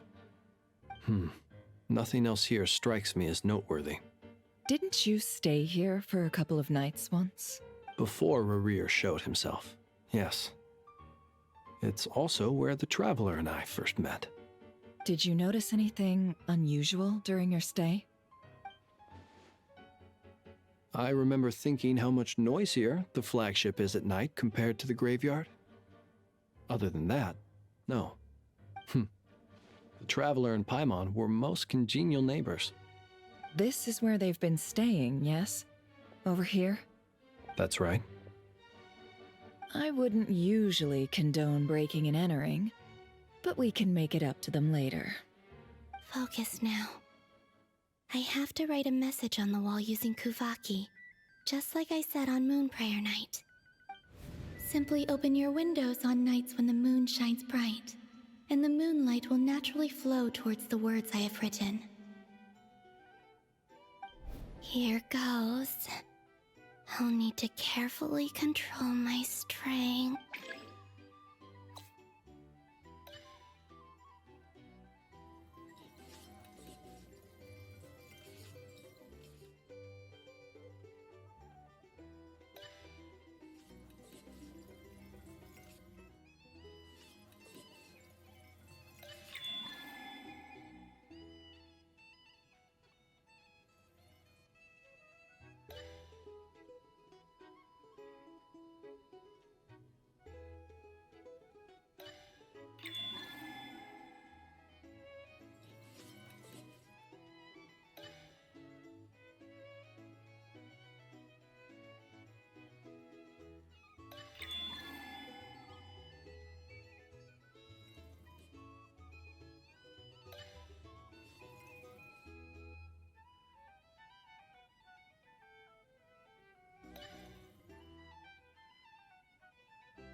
Hmm?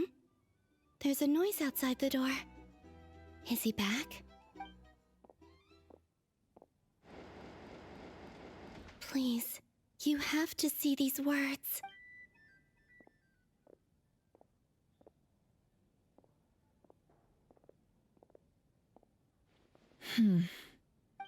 Well, do you sense anything? Unfortunately, no. And this place was our last chance. Not necessarily. We've only looked in Nasha Town so far. Miss Columbina said she would leave messages at her friends' dwellings. It's still worth checking where Miss Lauma lives and where I live. Let's try and make some time to look into those then. Wait. What are you waiting for? Paimon might have overeaten slightly. What's that look for? This is a victory feast. It's normal to eat a little more than usual. The Traveler in Paimon. It's really you. But why are they talking about a victory feast? Huh. You worried Paimon sick while you were out there fighting Rare. So this is your chance to make it up to her, alright? Wait. So this is the night after the battle against Rary. How did I end up here? That's quite a long time ago now. Wait. Time. That's it. Every time I've entered reality within this space, it's been at an earlier point in time. Every one of those points has been before I fell into the moon's reflection. And everything I've done to affect reality really did happen in the past.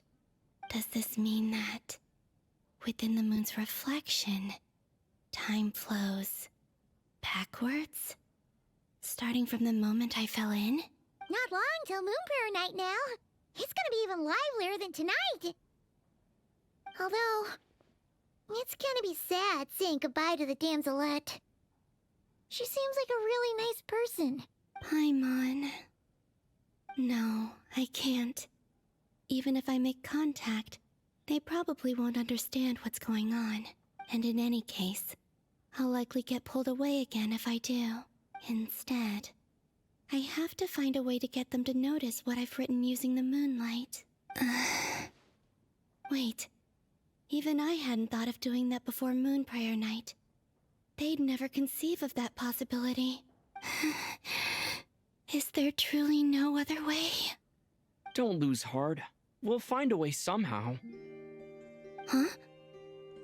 Oh, you say that, but the Frost Moon is beyond the fall sky. If we wanted to go visit her, how would we make it through to the other side? We might not have all the answers now, but I'm sure we'll find a way one day. Huh. Guess someone's gotta be the optimist. The present. The future. That's right. There are still things I can do. What's your plan? Flint's, when you were staying next door, did you ever open the window? No. The rooms here are dark and damp.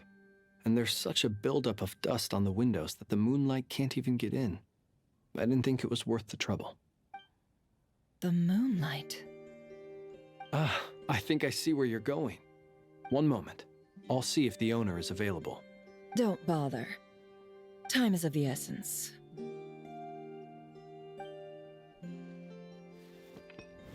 Time.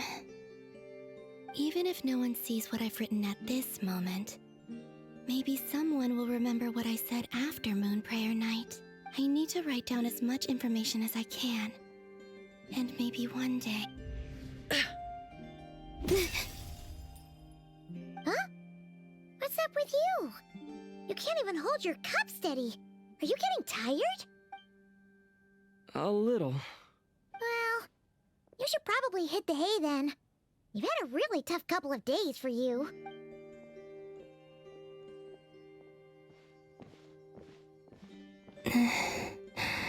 You truly have.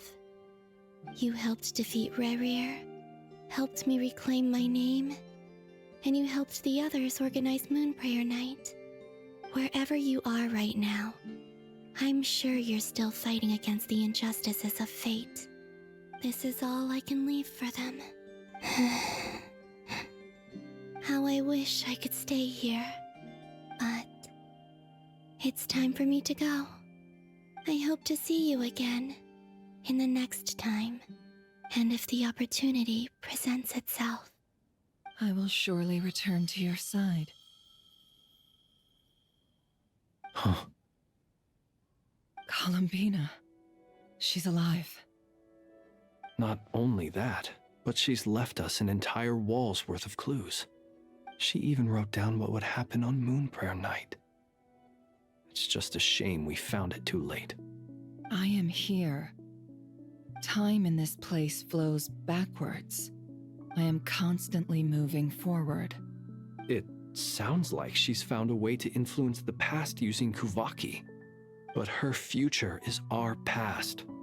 So, these words have been here ever since we defeated the Reikir of Solnari. We just never discovered them. Which came first, the chicken or the egg? Do you ever mull over questions like that? Only when I'm in a good mood and at leisure. Well, I never do. Everything that has happened already belongs to the realm of fact. As a business person, and especially an intel broker, what I do is extrapolate from those facts to try and read the future. An admirable philosophy. It's a means of survival. Let's go. We have a wall's worth of clues to share with the others.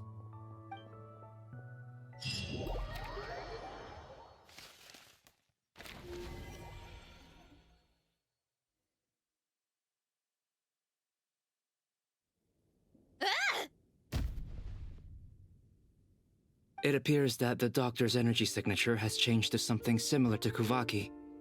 But not like the Kuvaki we're used to. Nod Krai's Kuvaki devices will only have a limited effect on it. I can see why you've chosen to place your hopes in alchemy instead. Also, I must say these books are rather profound. My subordinates just shipped them in from Fontaine. Some of them are from the Narcissenkreuz Ordo. Some are incident reports from Petrichor, and then there's a few test reports for these junk machines. Additionally, after some further scanning, I've discovered something extremely annoying. What's that? Tevat's skies contain multiple moons. A long time ago, when I did my first scan, I detected 3, just as the legends say. But when I checked again just now, I detected 4 moons. So there's one extra? Yeah. Originally, I thought that if I could still find 3 moons, that would at least mean Columbina's still alive. But then it occurred to me that apart from the Frost Moon, Tevat's moons are just husks. And husks surely shouldn't show up in the scan, since they're not alive. It's weird, isn't it? If we can't even distinguish between a dead and a living moon, how are we supposed to know whether a moon goddess is still alive? Or does this mean that the moon marrows are equivalent to the moons themselves? It's certainly possible. In which case, the 4th moon you detected may be Dottores' artificial creation. So he wasn't bluffing. He really built his own moon marrow. Ugh, I'm so mad right now. It's easy to get overwhelmed when you have too much on your plate. Maybe you need to relax. Perhaps try going for a walk. Or simply take a few deep breaths. Nothing can calm me down at a time like this. I need more time, and I need progress.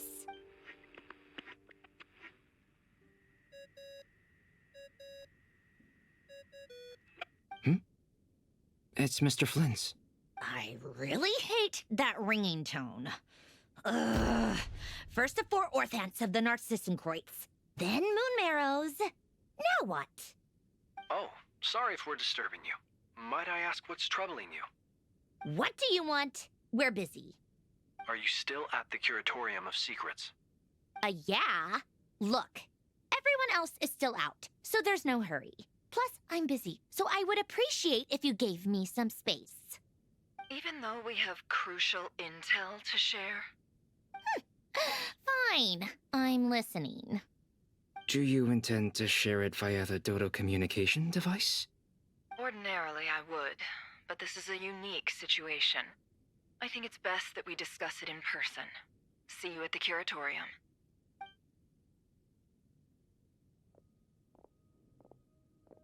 All right then. So, what's the... The rest of the team is still out working on their missions and evacuations, but we've decided to fill you in on the most crucial information first. Sandrone, you were right. Columbina is most likely still alive.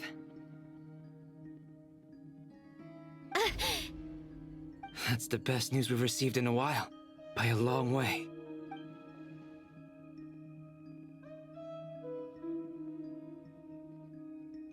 Random locations.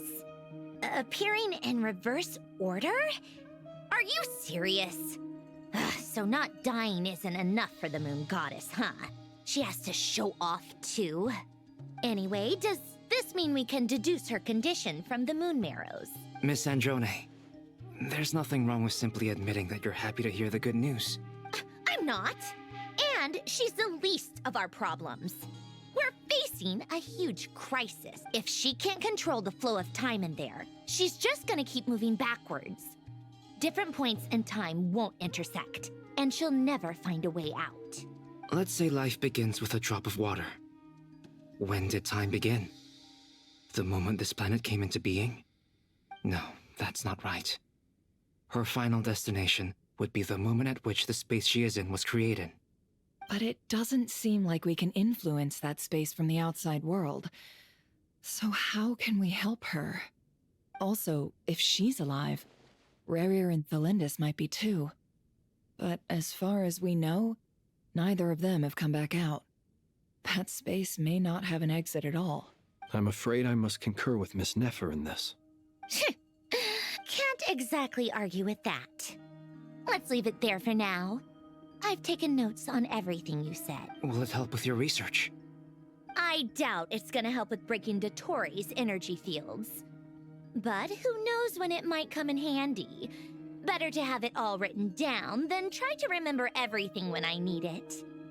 All right, I need to get back to my research. Mr. Albedo has made a lot of suggestions that will require my undivided attention. Sure, I'll stay here.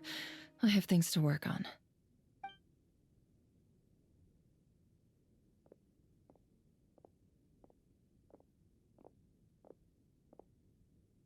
Paimon, are you there? Oh, right. She went with Varka to Natlan, didn't she? Good thing we've moved her and the Traveler's luggage in here. Speaking of the Traveler, where could they be? There's a note. Paimon here. Not in at the moment, but if anyone needs to borrow her stuff or the Travelers, go ahead and help yourself. Paimon won't be mad. Also, Traveler, if you get back before Paimon, make sure to get some rest. Paimon misses you a lot, but put your health first, all right? How sweet. Well, since you offered, Paimon, don't mind if I do. This is the Traveler and Paimon's luggage. All the items they use day to day are here. It's well organized. I wonder which of them is responsible for that. What do we have here? The camera captured a special moment that can only occur between people who are close to one another. You can really sense how the photographer feels about their subject. I wonder why this picture was placed outside. Is it because Paimon recently looked at it?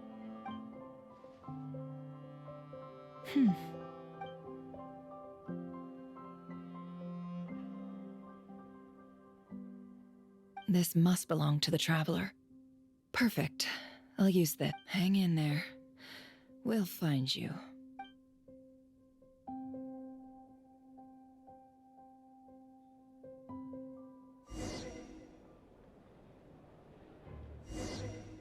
Paulownia. Search keyword world formula and bring me all relevant books.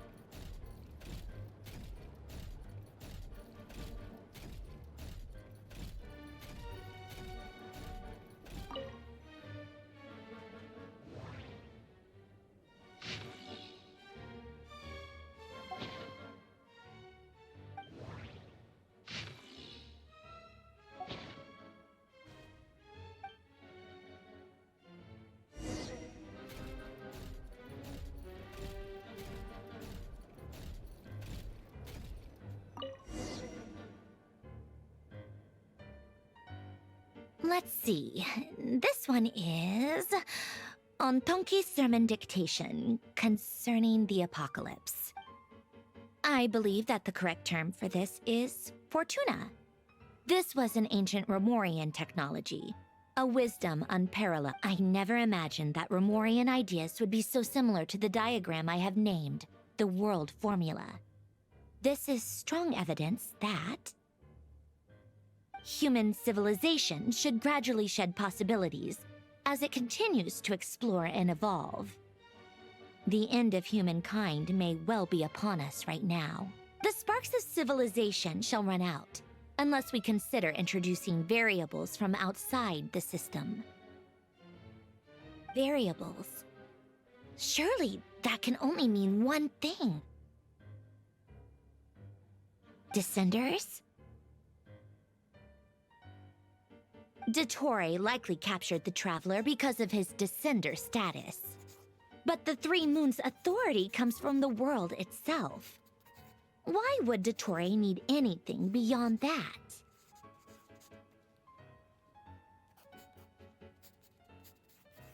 Where does this variable factor in?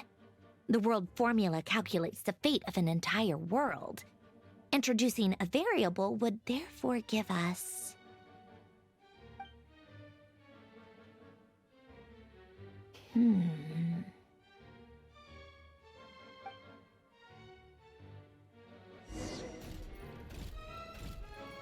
Polonia, search keyword pathway and bring me all relevant books.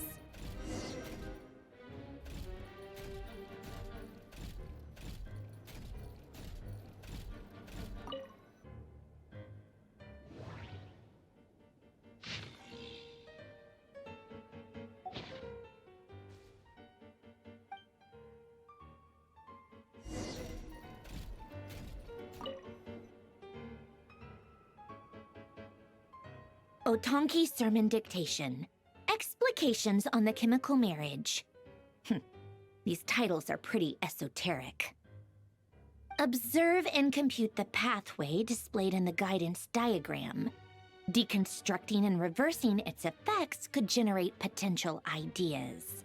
So, it's one of Renee's draft lectures. Deconstructing the pathway. I suppose that could lead to a breakthrough.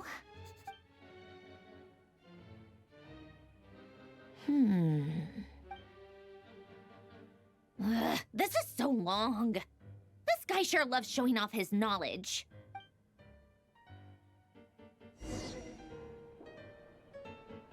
Polonia, search keyword tree model and bring me all relevant books.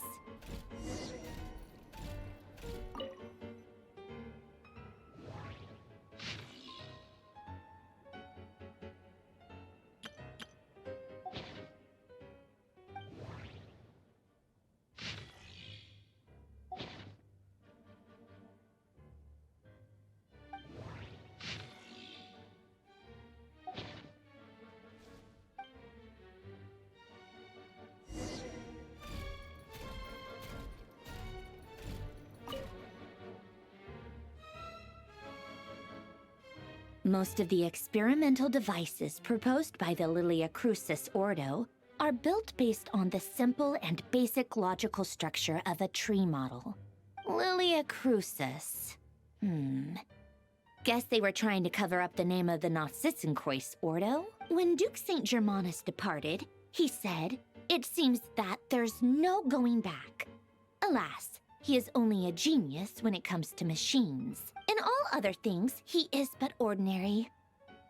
Excuse me? I'm sorry. That's just ridiculous. What kind of book is this? Great Detective Herlock, The Alchemist and the Clockwork Saint? Isn't this a novel? Still, the author swears that they knew Renee well.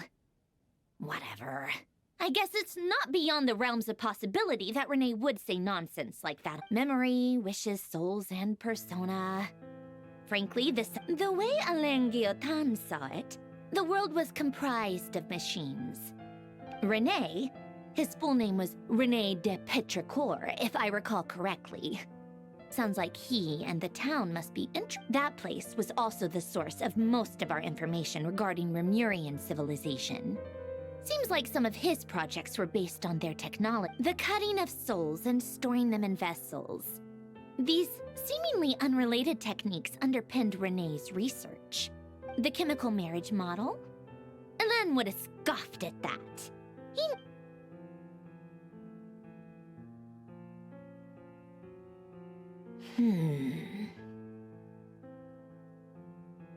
What was Elen's view on Renee? I know he mentioned the name, albeit... Oh, now I remember. Elen's old notes are here too. They mentioned Renee once. Renee seemed most out of sorts when he spoke to me. A lack of sweet foods has dulled his mind, I should think. Either way, his work... Yep, that sounds like Elen. My subordinates actually did a half-decent job digging out all these materials. Some of Elen's old files are completely consistent with these records. He must have gotten them from the Tower of Gestalt. I never knew he got his hands on Renee. He may have kept them, but he never even attempted to use them. Didn't come to think of it. Renee's world formula was filled with calculations of constants. As for Elen... it's been too... What would he have said? A guy like him, fervent believer in machines, but not headstrong enough. The world can be changed. It is worth persevering. He created that procedure to save this world. Yet the scale of the world's fate proved too enormous. The result was beyond his... He died having never seen the outcome. And there I was, left... Did you really never take a close look at Renee's research? Or did you... The very thought of trying to incorporate his ideas probably made you feel sick to the stomach. Well, don't worry, because there's a whole new category of lunatic in town. Next to You once asked me what I wished for. Should have asked him instead.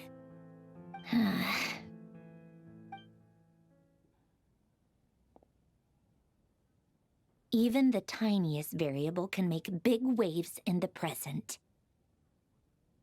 Now then, allow me to put these incompatible fragments together in yours first. Establish and verify the existence of the Great Circle. Absolute nihil on one end, absolute reality on the other. Now, search between these two extremes. Then, the construction criteria. Variables. The sparks of civilization shall run out unless we consider introducing variables from Traverse the world, space-time, and civilization. Then extract the essential nodes from the records to determine which variables they point to. The primordial power that differentiated itself from the void. The power of light. Yes. Records. This is horrendously complicated. After all that, I'm still missing a few variables.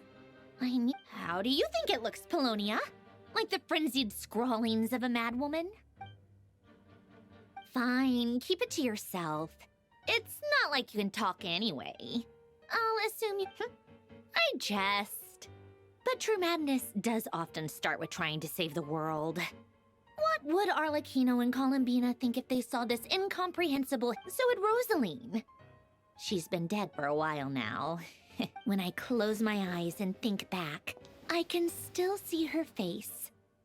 And that enormous dress she used to wear. No one's asking me, obviously, but I hope you all know that I never wanted to save the world. I'm not crazy. The world needs a solution. But I don't...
Oh, cookies to go with the tea.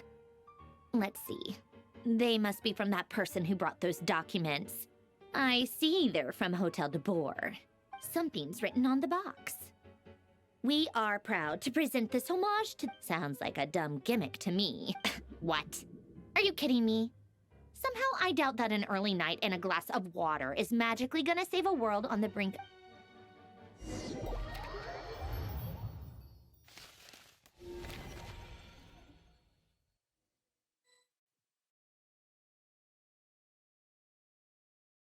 Lady Arlecchino, word has reached us that Lady Marionette's troops are all in position. They are ready to act as soon as the order is given. Excellent. The only thing is, they are fewer in number than we expected. It looks like many of them must have lost their lives at the hand of the monsters released by the Doctor. Can't be helped. Allow them to join our ranks, and keep in contact. As you wish.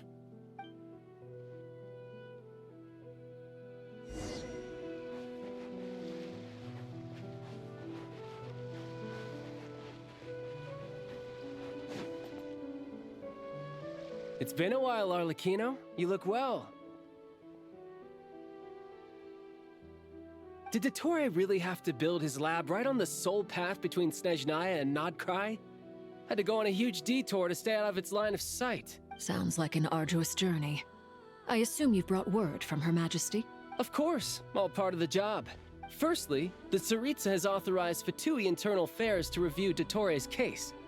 They will reach a formal verdict on whether he has turned traitor and whether he poses a threat to Snezhnaya. While they're working on that, I've been ordered to come and receive the refugees from Nod Krai. They are nearby. My team will escort you to them shortly. Great. Aside from that, Her Majesty has a message for you and Sandrone personally. Huh? Where is Sandrone? She stayed behind to work since I was making the trip anyway. It seemed sensible to have one person on standby at base while the other came out to meet you. All right, guess that's just how she rolls. In that case, tell her that the Tsaritsa's decree this time is pretty awesome sounding. I think she'll like this one. Still, I wonder what... Wait, what's that? Did one of our troops turn into a monster? Take him out.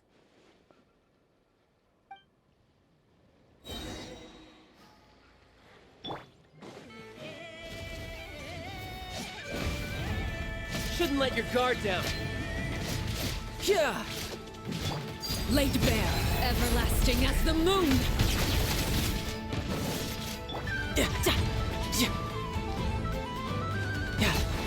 You've gotten stronger, Arlecchino. Nice. Stop that right now. I appreciate the praise, but I am not fighting you today. I knew it.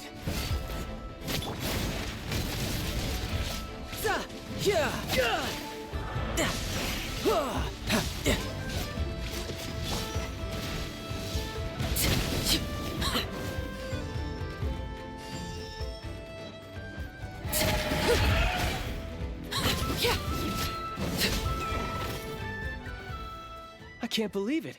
He was a living, breathing human one moment, and the next... Another fine piece of work by our dear colleague, I'm afraid. What in the world has been going on in Nod Krai? A lot. But long story short, Dottore stole 2 moon marrows that should have belonged to Columbina, then built a 3rd moon marrow of his own to concentrate the Trilunar Authority in his hands. What? What do you mean he built a moon marrow? People build roads and houses, not moon marrows. What's his next DIY project? He's gonna build a god? You could stand to be less surprised. We are harbingers. The work we are engaged in makes the creation of gods seem mundane by comparison. I tell everyone who asks that you once crossed swords with Rex Lapis while serving as a key supporter for Rosaline's plan. But right now, you're acting like a common adventurer. Thanks for speaking up for me. Those 2 really took me for a ride back then. Then again, surely no common adventurer would manage to get tangled up with them the way I did. It almost sounds like you wish to repeat the experience. I might have to lower... No. I'll stop talking. Please, go on. Dottore is currently still experimenting with his newfound power in ways that continue to corrode the outside world. As for the human mutation, I believe this is simply a consequence of his experiments, and not a strategic move. That radiant beast was once a subordinate of Sandrone's. I suspect he was only allowed to live so that he could become an experimental subject. Also, those of us who fought Dottore have been afflicted with a curse. As such, I cannot leave Nod Krai. This is so much worse than I thought. No wonder Her Majesty's decree is so extreme. While these exceptional circumstances persist, the Harbingers are hereby authorized to use unilateral executive powers. Should Dottore pose a threat, Arlecchino and Sandrone are permitted to eliminate him. My thanks to Her Majesty. I will pass these good tidings on to Sandrone. Her Majesty has also declared that she will refrain from launching an attack on the now evacuated Nod Krai due to the presence of unretrieved research material. A wise decision. By the way, how's my old partner doing? I'm assuming they're with you? Partner? You mean the Traveler? I'm afraid I have bad news. He was captured after our failed assault in Dottore's lab. His whereabouts are currently unknown. What? Why? Since when does Dottore have a bone to pick with him? That is indeed the question. I'm not sure he does. He must have some other goal in mind. This won't do. I have to rescue him. You can't. We have no idea where the Traveler is. What am I supposed to do then? Stand here twiddling my thumbs? Sandrone is working on it. The best thing you can do right now is complete your mission. Fine. I guess I'll leave this to you then. One last thing. Tell the Rooster to get the message out to the gods and citizens of every nation in Teyvat. Beware. An uncontrollable pollution is spreading forth from Nod Krai. The source of that pollution is a madman drunk on the success of his experiments. The Fatui and our allies will endeavor to contain the threat. However, if Nod Krai falls, things are likely to escalate. Considering Dottore is one of our own, all Fatui stationed in Nod Krai consider it our duty to stay and fight him to the bitter end. Whatever the cost. Hey, don't be too pessimistic. If it comes to it, I'm sure Her Majesty won't stand by and do nothing. I hope you're right.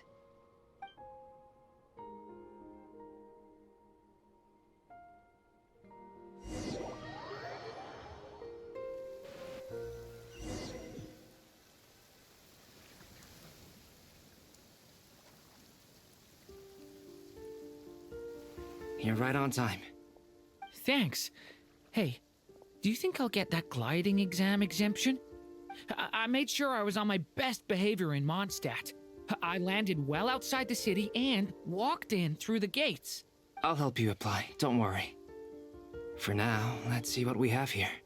What are the doctor's energy fields even made from? The usual attract and repel principles that govern Kuvaki don't seem to apply to them. They are very mysterious, but ultimately, they appear to be comprised of energies from the three realms. Thanks to research by Master in the Hexen Circle, we know that Teyvat's 7 elements are derived from the more primordial power of the Light Realm, which is antagonistic with the power of the Void Realm. Since you have the power of the Dragon Durin within you, I'm sure you can already tell that this energy field contains no abyssal energy. That's true. It's not abyssal energy, it's something pure, wild, and untamed. I've been thinking about something. Do you still remember the device that Dory supplied from the Academia when you and Miss Columbina fought Raria? That was one of the most marvelous feats of ingenuity I've ever seen. The design, the craftsmanship, the material selection. I couldn't fault any of it. Not to mention the operating principles. Surely the most ingenious feature of all. Dory didn't go into detail on how it functions, but I have a working theory. The clue was that Miss Columbina was somehow able to use the pyro energy that you provided, despite the fact that, as a moon goddess, she should only... Now, all elemental energy is, of course, derived from light realm energy to begin with. Hence, I suspect that the device works by restoring elemental energy to its original state. This presumes a theoretical model of the 7 elements akin to that of light refracted through a prism. Perhaps it is no mere analogy. I almost wonder if the idea for the device was conceived based on direct observations of said prism. It would explain how such an ironclad design concept was achieved. It is at once a masterwork of I suspect only Lesser Lord Kusanali herself could have devised such an ambitious technology. But back to the energy field before us. If this is pure light realm energy, its relation to elemental energy is one of integration versus division. Or you could say that the former contains the latter. Could this mean that elemental energy can dilute the power of the light realm? Should we give it a try? We should.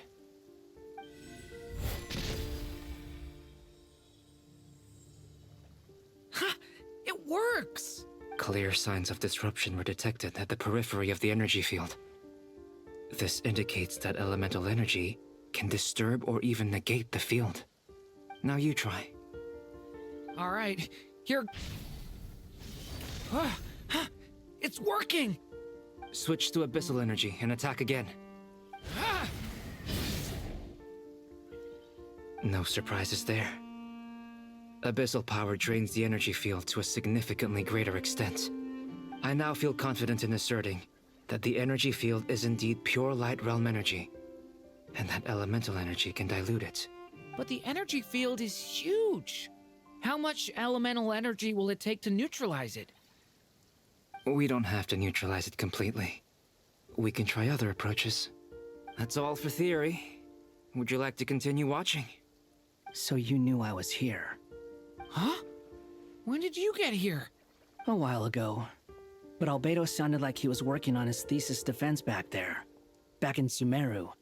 You can end a person's whole career by interrupting them mid-speech. Very thoughtful of you. I'm truly touched. Could I ask you to lend me a hand? With what? A little test. Try using Anima to unleash a concentrated assault with circular blades, with the goal of breaking through at a singular point. Nice! This time it tore through the field. Tremendous. This is a major breakthrough. Should we go through? We probably shouldn't risk having mutually antagonistic energies in such close proximity. Durin, you stay here and watch the entrance. Hat Guy and I will go in to investigate. Sounds sensible to me. Keep your eyes peeled, Durin. Don't worry, I got this. You two be careful in there. Just give me the signal if you need help and I'll dive right in. What do you mean, signal? It's based on a new alchemical concoction I developed last month. When 2 bottles of it are smashed on the ground together, they emit a blinding burst of light. If it comes to that, remember to shield your eyes with your hat. Glad I asked. Thanks for the heads up.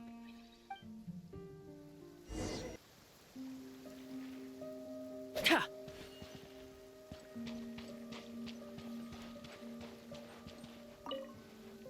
Like I thought. Beyond a certain distance, we can't see the opening where we came in. Maybe that's to prevent people from escaping. Sounds like Dottore style to me. Not much has changed. Things are basically the same here as they were before the energy field appeared.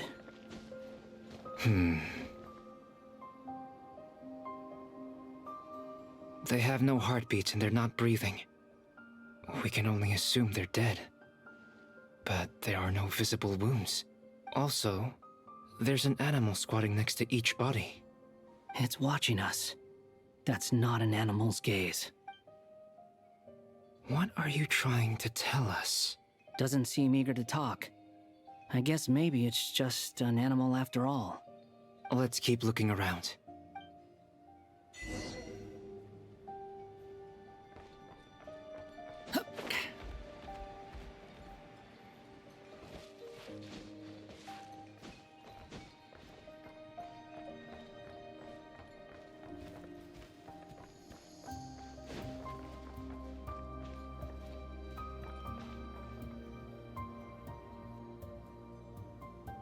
Same situation everywhere. Not a living soul in sight.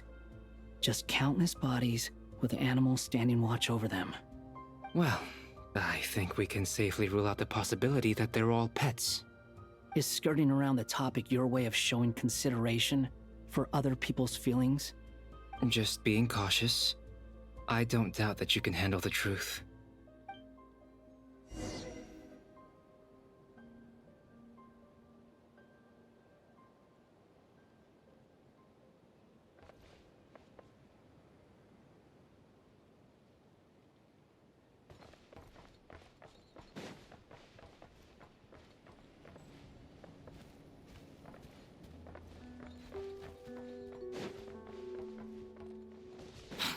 Careful. Please. Help us. Please. Over there. I hear a voice.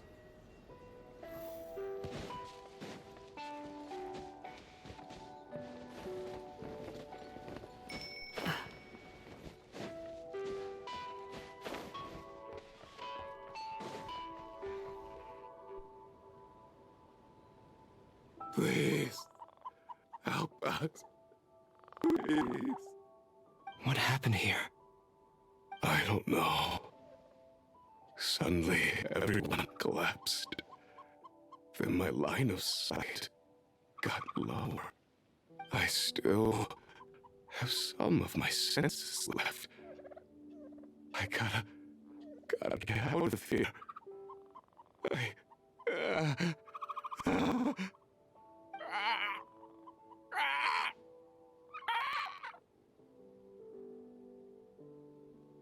It looks like there's a huge experiment going on inside this energy field.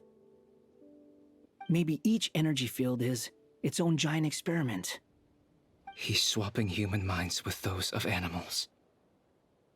Even without the other circumstances, this would be an extremely radical experiment. Those people may have lost their sense of selves, but they are not fully animals either. We should go. No sense in sticking around here longer than we need to. Agreed.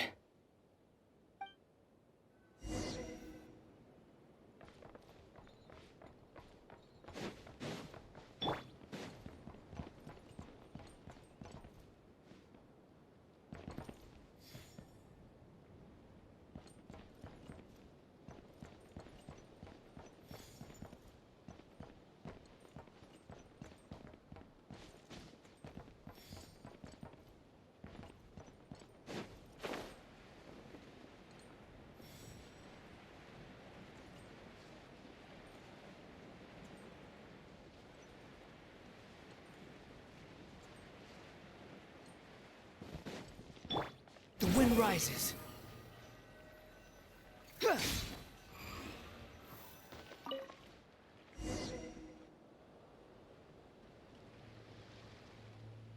Ah, you're back! Everything okay? We saw some things that take a strong stomach.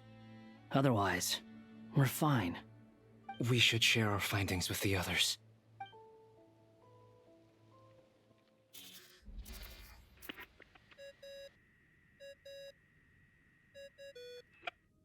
Yes? Who is it? Miss Nefer, it's me, Albedo. We found a way to break through the energy fields. With enough control, it's possible to tear them open using elemental energy. Also, we managed to take a look inside. Dottore is carrying out his cruel experiments on an immense scale. Any residents who have failed to evacuate in time will likely meet a grisly end. Sounds like he's living down to our expectations. Might I ask how things are proceeding on your end? I'm just about to get started. I'll be in touch once I have a result. Understood. Stay safe. I will.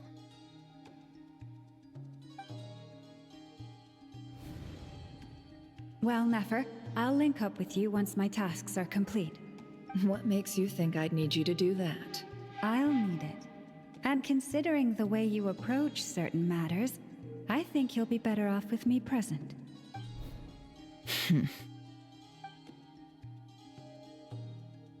Let's begin. Entering simulation mode.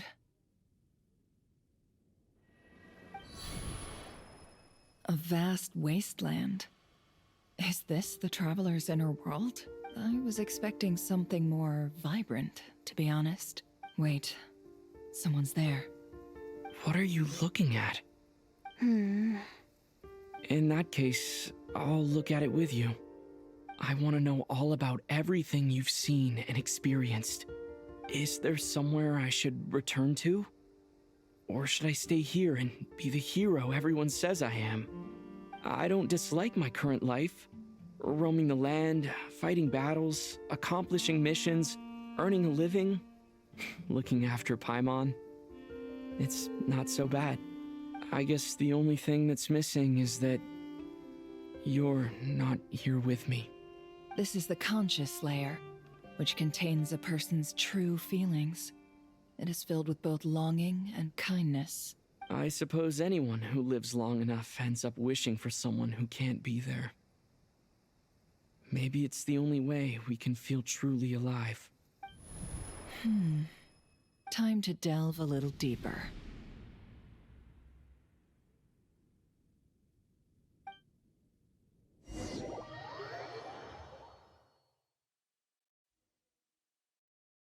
Nasha Town is hardly the optimal choice for a place to live, but it has character and a reasonable population density.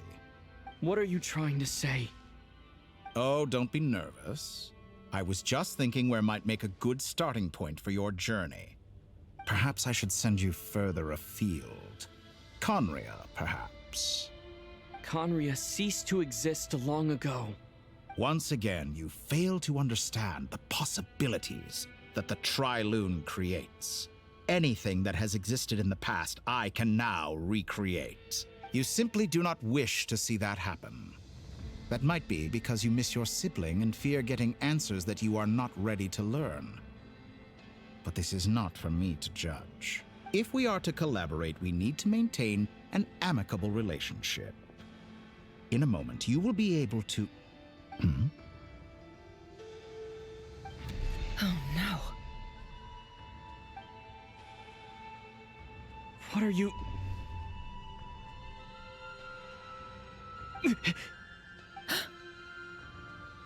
What are you gonna do? Don't move.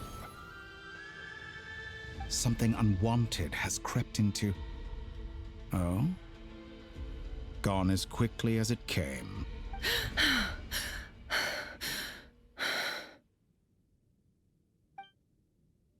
Did you save me? If I hadn't cut the connection, Dottore might have caught you from the other side and destroyed you. This was a good idea, but once is plenty. You were exceptionally brave. Excellent work. Thanks, but now's not the time for that.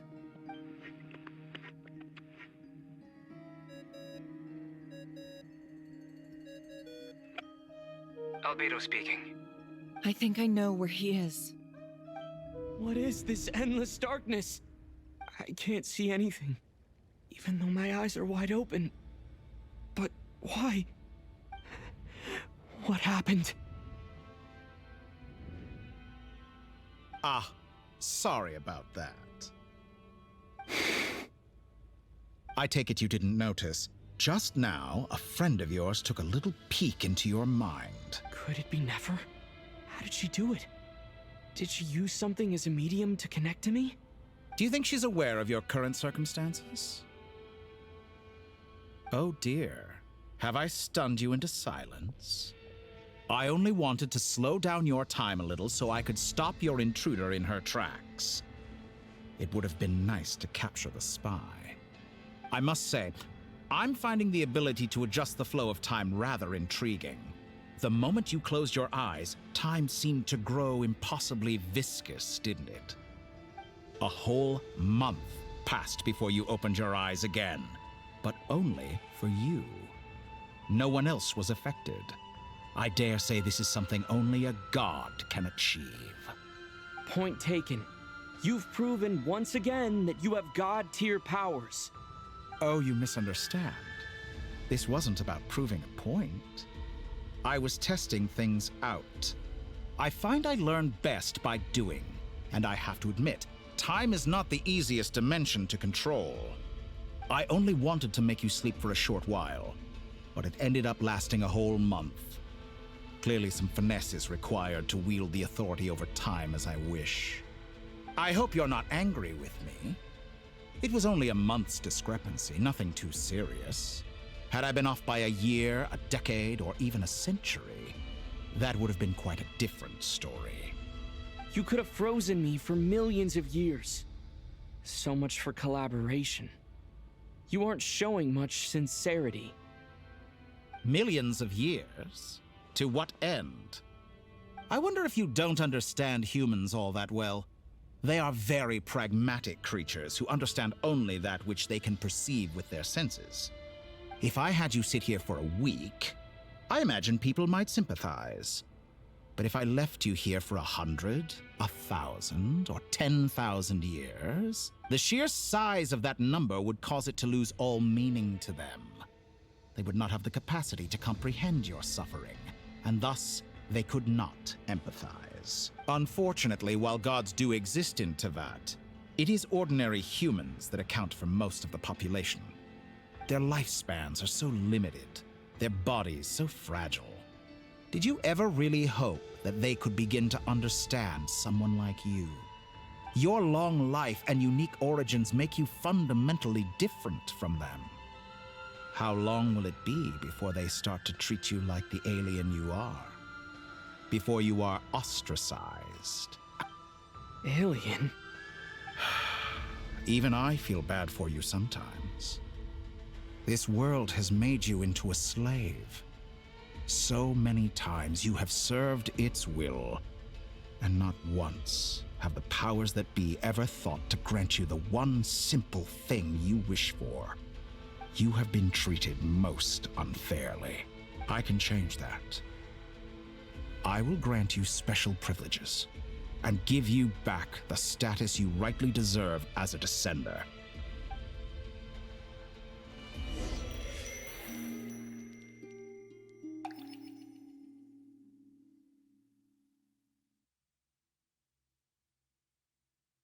I've entered the past 3 times at this point, but I still have so many questions. For instance, beyond each point being further back in time than the last, what determines the specific locations at which I can make entry? So far, the common thread linking all 3 scenarios is that the Traveler has been present. But it's more than that. I know I sensed something familiar around him. What was it? I'll keep this question in mind as I carry on.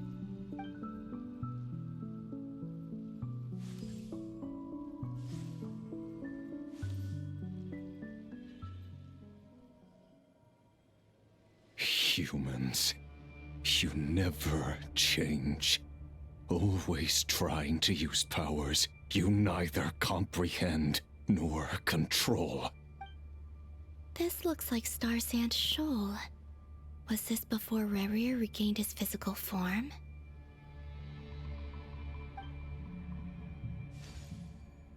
You've messed with the cannon again, huh? Sorry, but this round's not gonna go your way. The cannon. That's right. I was at Silver Moon Hall and I sensed an abnormal Kuvaki fluctuation coming from Nasha Town.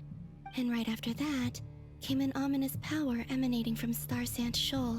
My body was once torn into countless pieces and hurled into the swirling chaos of time itself. But even so, my life and will were not extinguished. I wonder if I could try to prevent his resurrection. But how would I do it? What can I do, here and now? Traveler!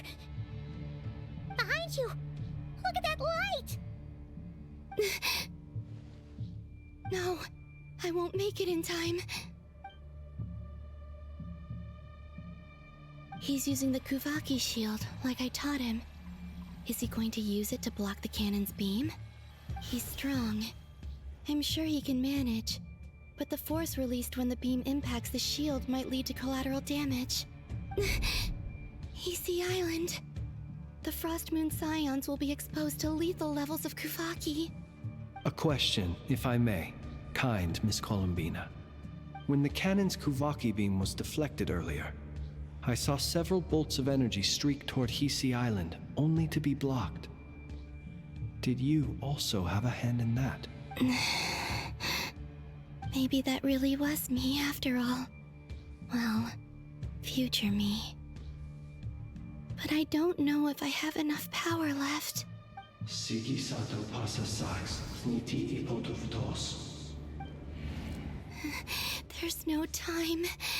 Osestikos paratin tiran to risuiku, topia to I. I have to make it. Oh, Frost Moon. Oh, great land. Oh, slumbering moonlight of Nod Krai.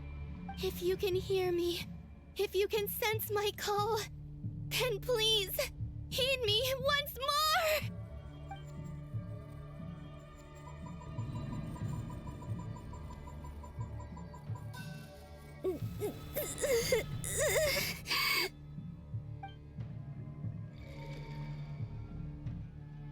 Did it work?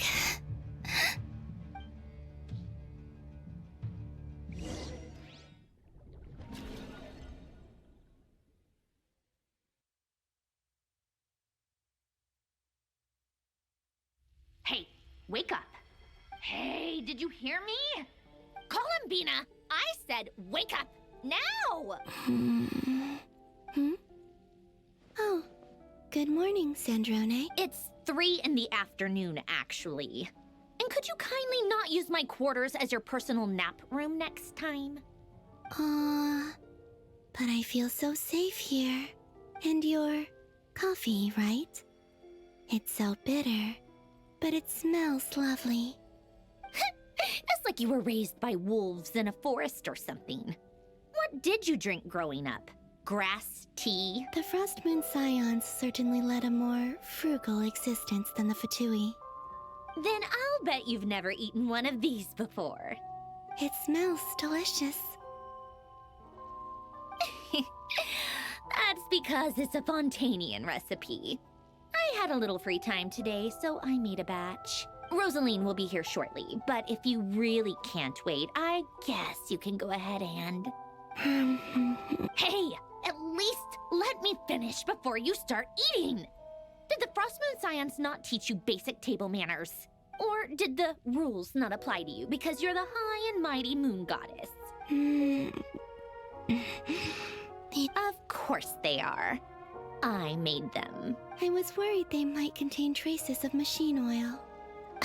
What? You know, there's something I've always wanted to ask you.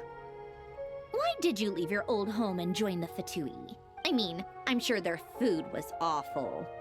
But there's... Well, life there didn't go quite how I imagined. What were you expecting? You're a god. Your followers are gonna make some demands of you, right?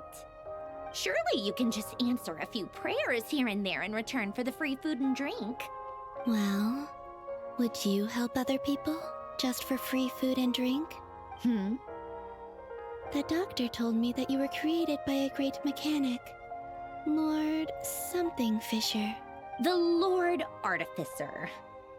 Ugh, some people can't keep their mouths shut. Oh, Lord Artificer.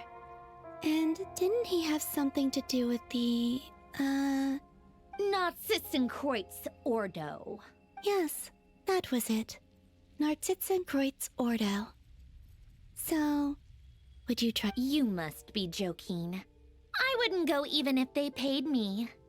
I don't even know them. Exactly. Well, I felt the same way.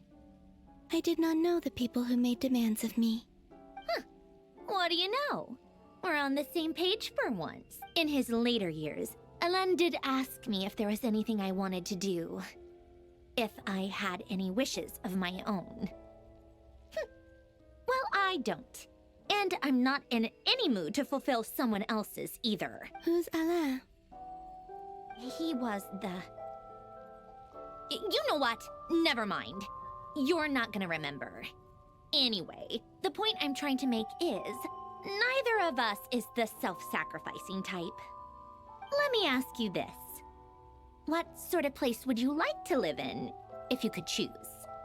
A place where people don't ask me for things I cannot give them. Where they don't worship me, or fear me, but just want to chat with me like a normal person. I'd also like the freedom to come and go as I please. And ideally, it would be somewhere with the smell of... Not to burst your bubble, but no such place exists in the world. Now, take your snacks and scram.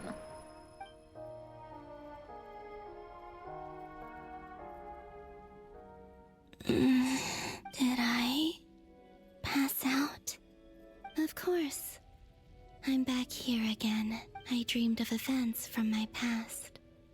Sandrone. Travel. I miss you all so much.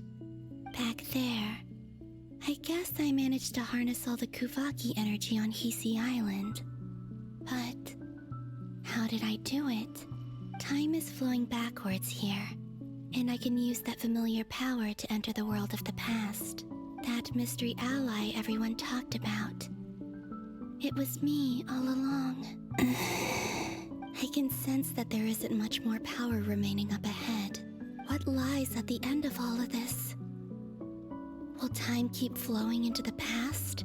And will I ever find my way back?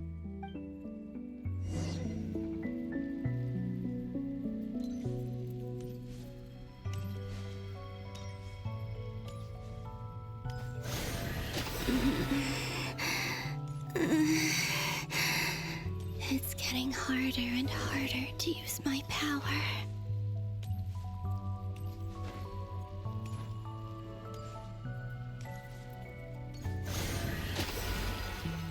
I'm no match for the Abyss in this state.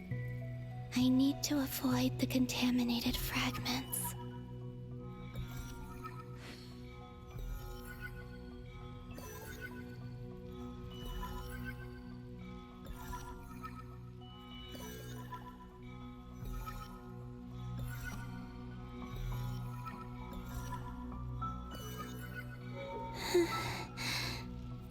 Time to go. I wonder where I'll find myself this time.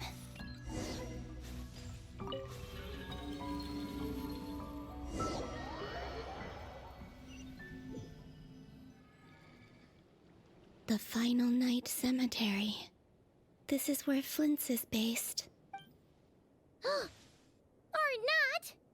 How are we supposed to read through this many files? Difficult, yes, but it is also our most efficient option.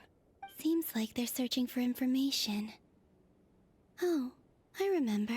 Was this my doing too? To expose the true intentions of this Rarir, we need to dive into Nod Krai's history. Are my actions changing the past? Or are they simply completing a process? Is all of this inevitable? Or am I the one making these decisions? If I choose not to help them now, will it change how things turn out? Hope we don't land on our heads then. They're my friends. I can't not help them.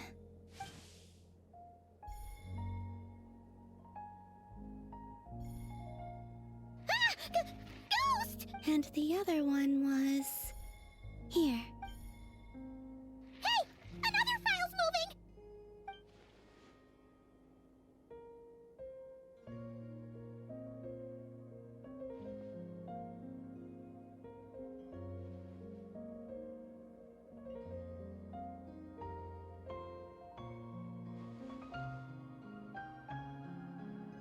That should do it.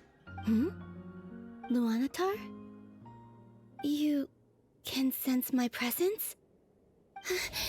Wait!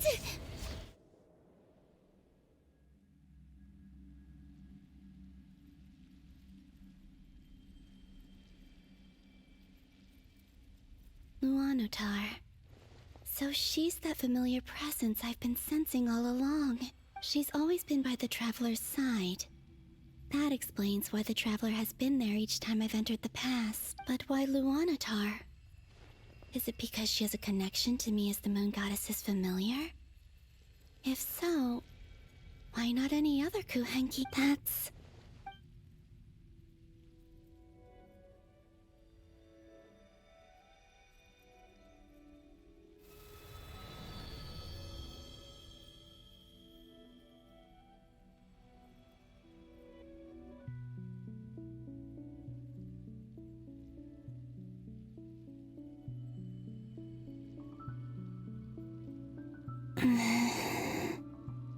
I cannot sense any power up ahead.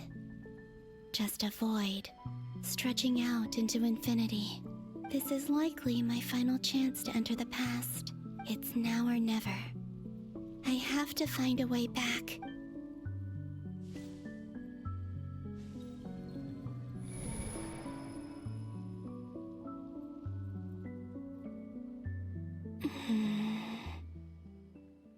Easy Island?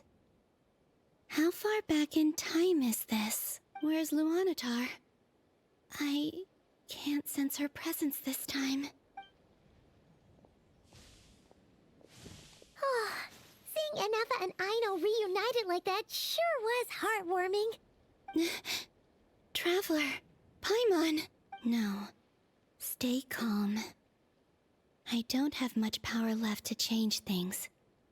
I don't even have that much time left here. Think, Columbina. How do I find a way back? A way back... to where? Do I go back to Moon Prayer Night? Or to the future that followed? And if I return in my current state, what will become of me then? Dotori's actions that day proved that he'd been planning that for a long time. He had already seized the power of 2 moon marrows before capturing me. Even if I managed to get back, how can I fight against him when he wields the Tri-Lune Authority? I can't. If I go back like this, I'll be playing right into his hands. I have to find some way of rivaling the power he has usurped. Wait. Time flowing backwards. The Tri-Lune Authority. Does that mean... I think I know what the final destination of this lunar reflection might be. I know what I must do. Speaking of homes, we must already be close to where the Frost Moon Scions live. The vibe here feels different, just like the scenery. But how do I communicate my plan to my friends? Should I write it down here? No, someone else will see it. I need something with a close connection to me. Something I can use as a medium to tell them what's happened to me in here. Now it makes sense.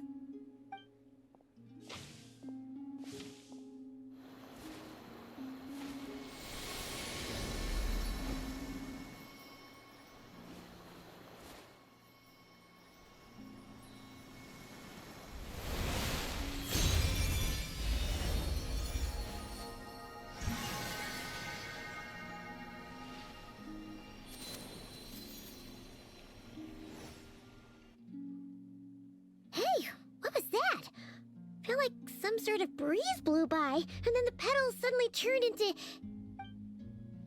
It was I who brought Luanatar into being. I gave up a piece of my own soul to create her. That's why I could sense a familiar power from the moment I entered this space. It also explains why she's been present in every past location that I've entered, because we have a deep connection. Hey there! And the reason why there are no more gates to the past after this point is that Luanatar hadn't been born then. No wonder I sensed the trace of a blessing when we first met. But I still didn't recognize the soul hidden within you. Back then, I was just a little lost dove. I had yet to become Columbina Hyposelenia. Go on now. We've got stuff to do. Best you find someone else to hang out with. Hey, you scared it off. I'll be counting on you. Remember to stay by the traveler's side, guide him, and help him in my stead. Oh, and bring him to the garden where the moon prayer blossoms grow. There's a little lost dove there who will need his help. Go. You too. Go and live your story. As for mine must go in a different direction.